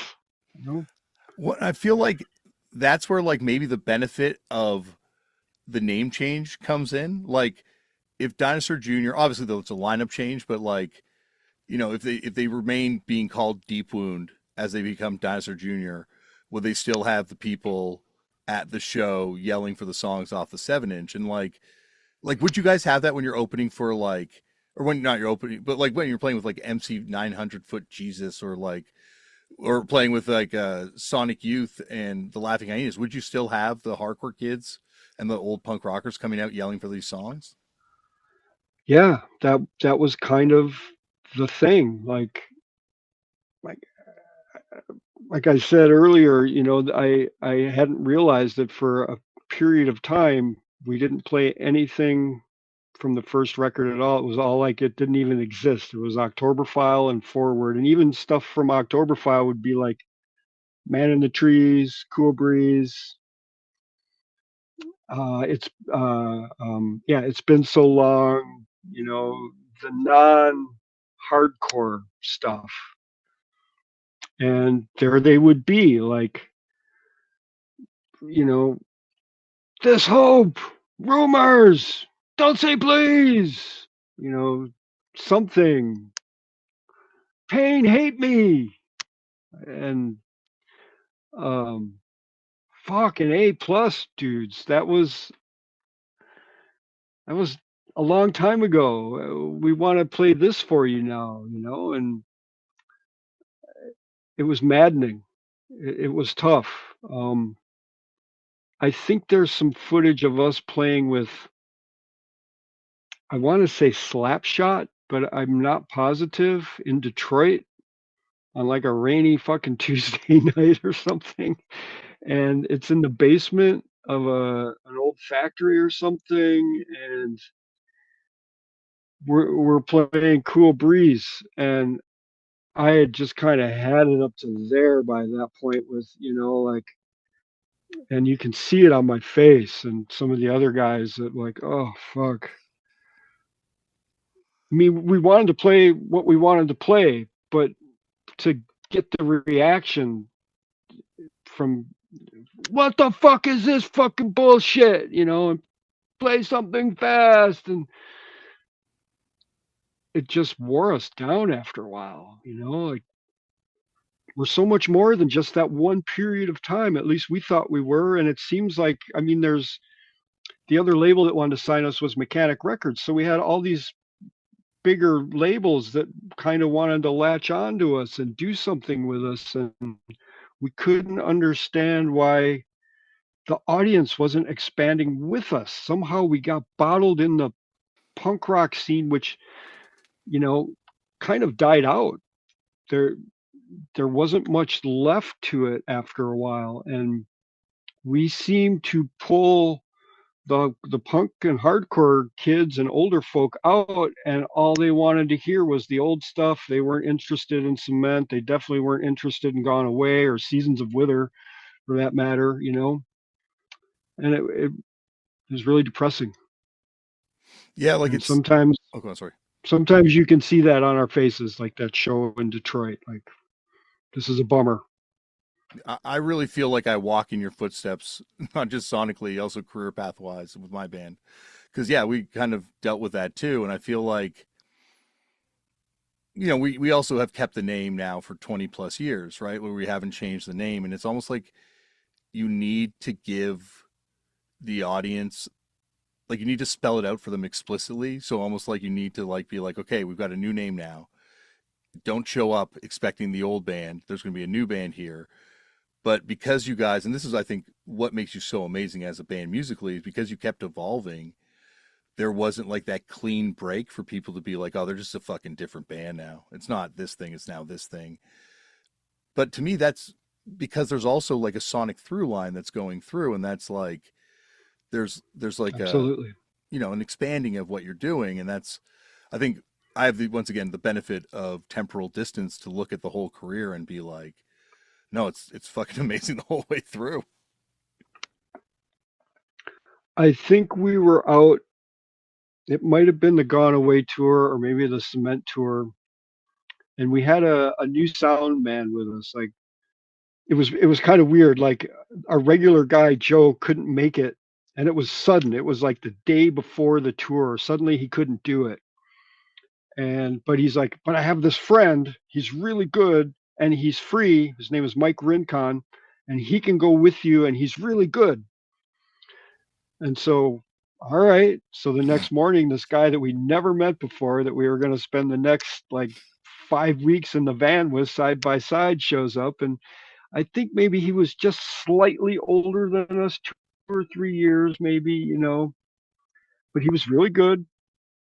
And he dialed us in every night, and he did great work. And I think we were driving through Georgia on our way to Atlanta, and somebody said, it was Mike Rincon, the sound guy. He's like, I've got this record here that Joe gave me to listen to, and I haven't yet. Do you mind if we put it on? And it was the first CD. So it's got Octoberfile and the first album on one CD. And we put it on, and I hadn't heard the first album in I don't know how fucking long. And I just sat there like pressed against the seat because it was blasting in my face. Like, holy fucking shit. I, wow. And I couldn't, some of the lyrics I couldn't remember. I'm like, what the fuck am I? Because it's,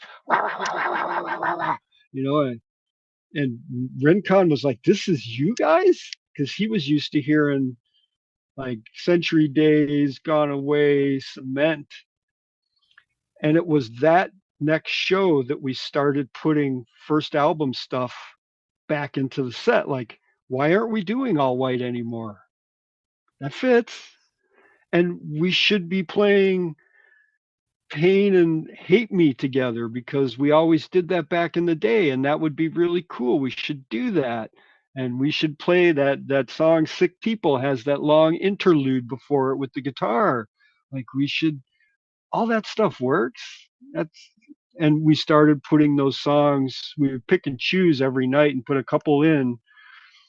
Um, and that kind of helped to bridge the gap. And um, so I'm eternally thankful for Michael coming along and getting that disc out and going, "What the fuck is this?" And us being like, "Wow, yeah, that is some good stuff. We can play that if we want to. Like it's part of our DNA. It's part of who we are, and it makes people happy. And don't we want to make the people that are coming to see us happy? Let's." So we actually started doing stuff again. Um, I love the idea of also like, this kind of cultural football in punk that gets passed between the East and the West Coast in the United States. And in the beginning of your career, obviously, you're a Milwaukee band, but like most of the time is spent on the West Coast and playing with a lot of the West Coast bands. And then the back half of Die Kruezen is you become almost like an East Coast band. yeah, yeah. It was easier, quicker, maybe to go east. And we had done so well at CBGB's so many times. Like the first time we played CB's was one of their very famous Sunday matinee shows in the afternoon. I think that's the first time Thurston Moore saw us. And Hilly took a liking to us for whatever reason. And pretty soon he was offering us headlining slots on Saturday night at CBGB's. And so it was super easy to go out there every 6 months or so. And we had made really good friends with people in Philadelphia and had a good crowd happening there. So yeah, it was just easier because it was only we had it down to a science. After a while, we would go out for 3 weeks, come home for a month, go out for 3 weeks, stay home for a month, and we could drive to from Milwaukee to Youngstown, Ohio, sleep there, wake up in the morning, finish the drive to New York City, and then do an East Coast tour, and then drive home and maybe play Columbus, Ohio was a hotbed for us for a while. We could stop in Columbus and do a show on the way home and maybe hit Chicago on the way home and then suddenly be back at home. So I guess that was, if there's any reasoning, that would be it. It was just a little closer and easier to do. I remember one of the laborers for the West Coast, we decided to take the northern route through Montana and North Dakota, and it was just a barren wasteland. And there were no shows. We drove from we might have played Minneapolis, and then drove to Seattle from Minneapolis. Um, but I remember there was other things that happened, cultural things, I guess, that happened on the way. Like we were driving in the middle of the night across Montana, and the van stopped. I was sleeping in the back, and the back doors opened up, and it's Eric, and he's sticking a joint in my face. He's like, "Dude, the other guys won't wake up, but you got to see this. But first, have a puff." because he's the chronic pot smoker, you know. So I take a couple puffs and I roll out of the back of the van and like, what, dude? What the fuck? It's like 3 a.m. What? He's like, look up. And I look up and it's just these green waves floating across the sky. It was the northern lights and they were so intense. And we sat there and shared that joint and watched the fucking waves of light. It was just one of the most fabulous things ever. And then a day or later, it was like the same thing. The back doors of the van opened up and he's like, dude, here, smoke some of this and check this out. You got to see this. But it was in the morning and he had driven off path and gone to Mount Rushmore. And the back of the van was pointed right towards the fucking mountain. And so I back of the van and I'm smoking this joint and I look up and there's Mount fucking Rushmore in front of me, you know. And so like these things happened on the way there, but it took so fucking long to get there. And yeah, I guess that's really the reason why we became more of an East Coast band because it was just easier to do. And plus, our booking agent was in New York, and he maybe was more in tune with the East Coast, It, and he could take care of us. it also feels like the zeitgeist kind of towards the back half of the 80s goes to the East Coast. Like you have Dinosaur Jr., Sonic Youth, like a lot of stuff happening in New York. The violence in LA had gotten pretty extreme. And yeah, it just feels like that's New York's where it's kind of happening at that point. We did do the what do we call that? The Monsters of Indie Rock tour or something. We called it with Sonic Youth and the Laughing Hyenas, and we did.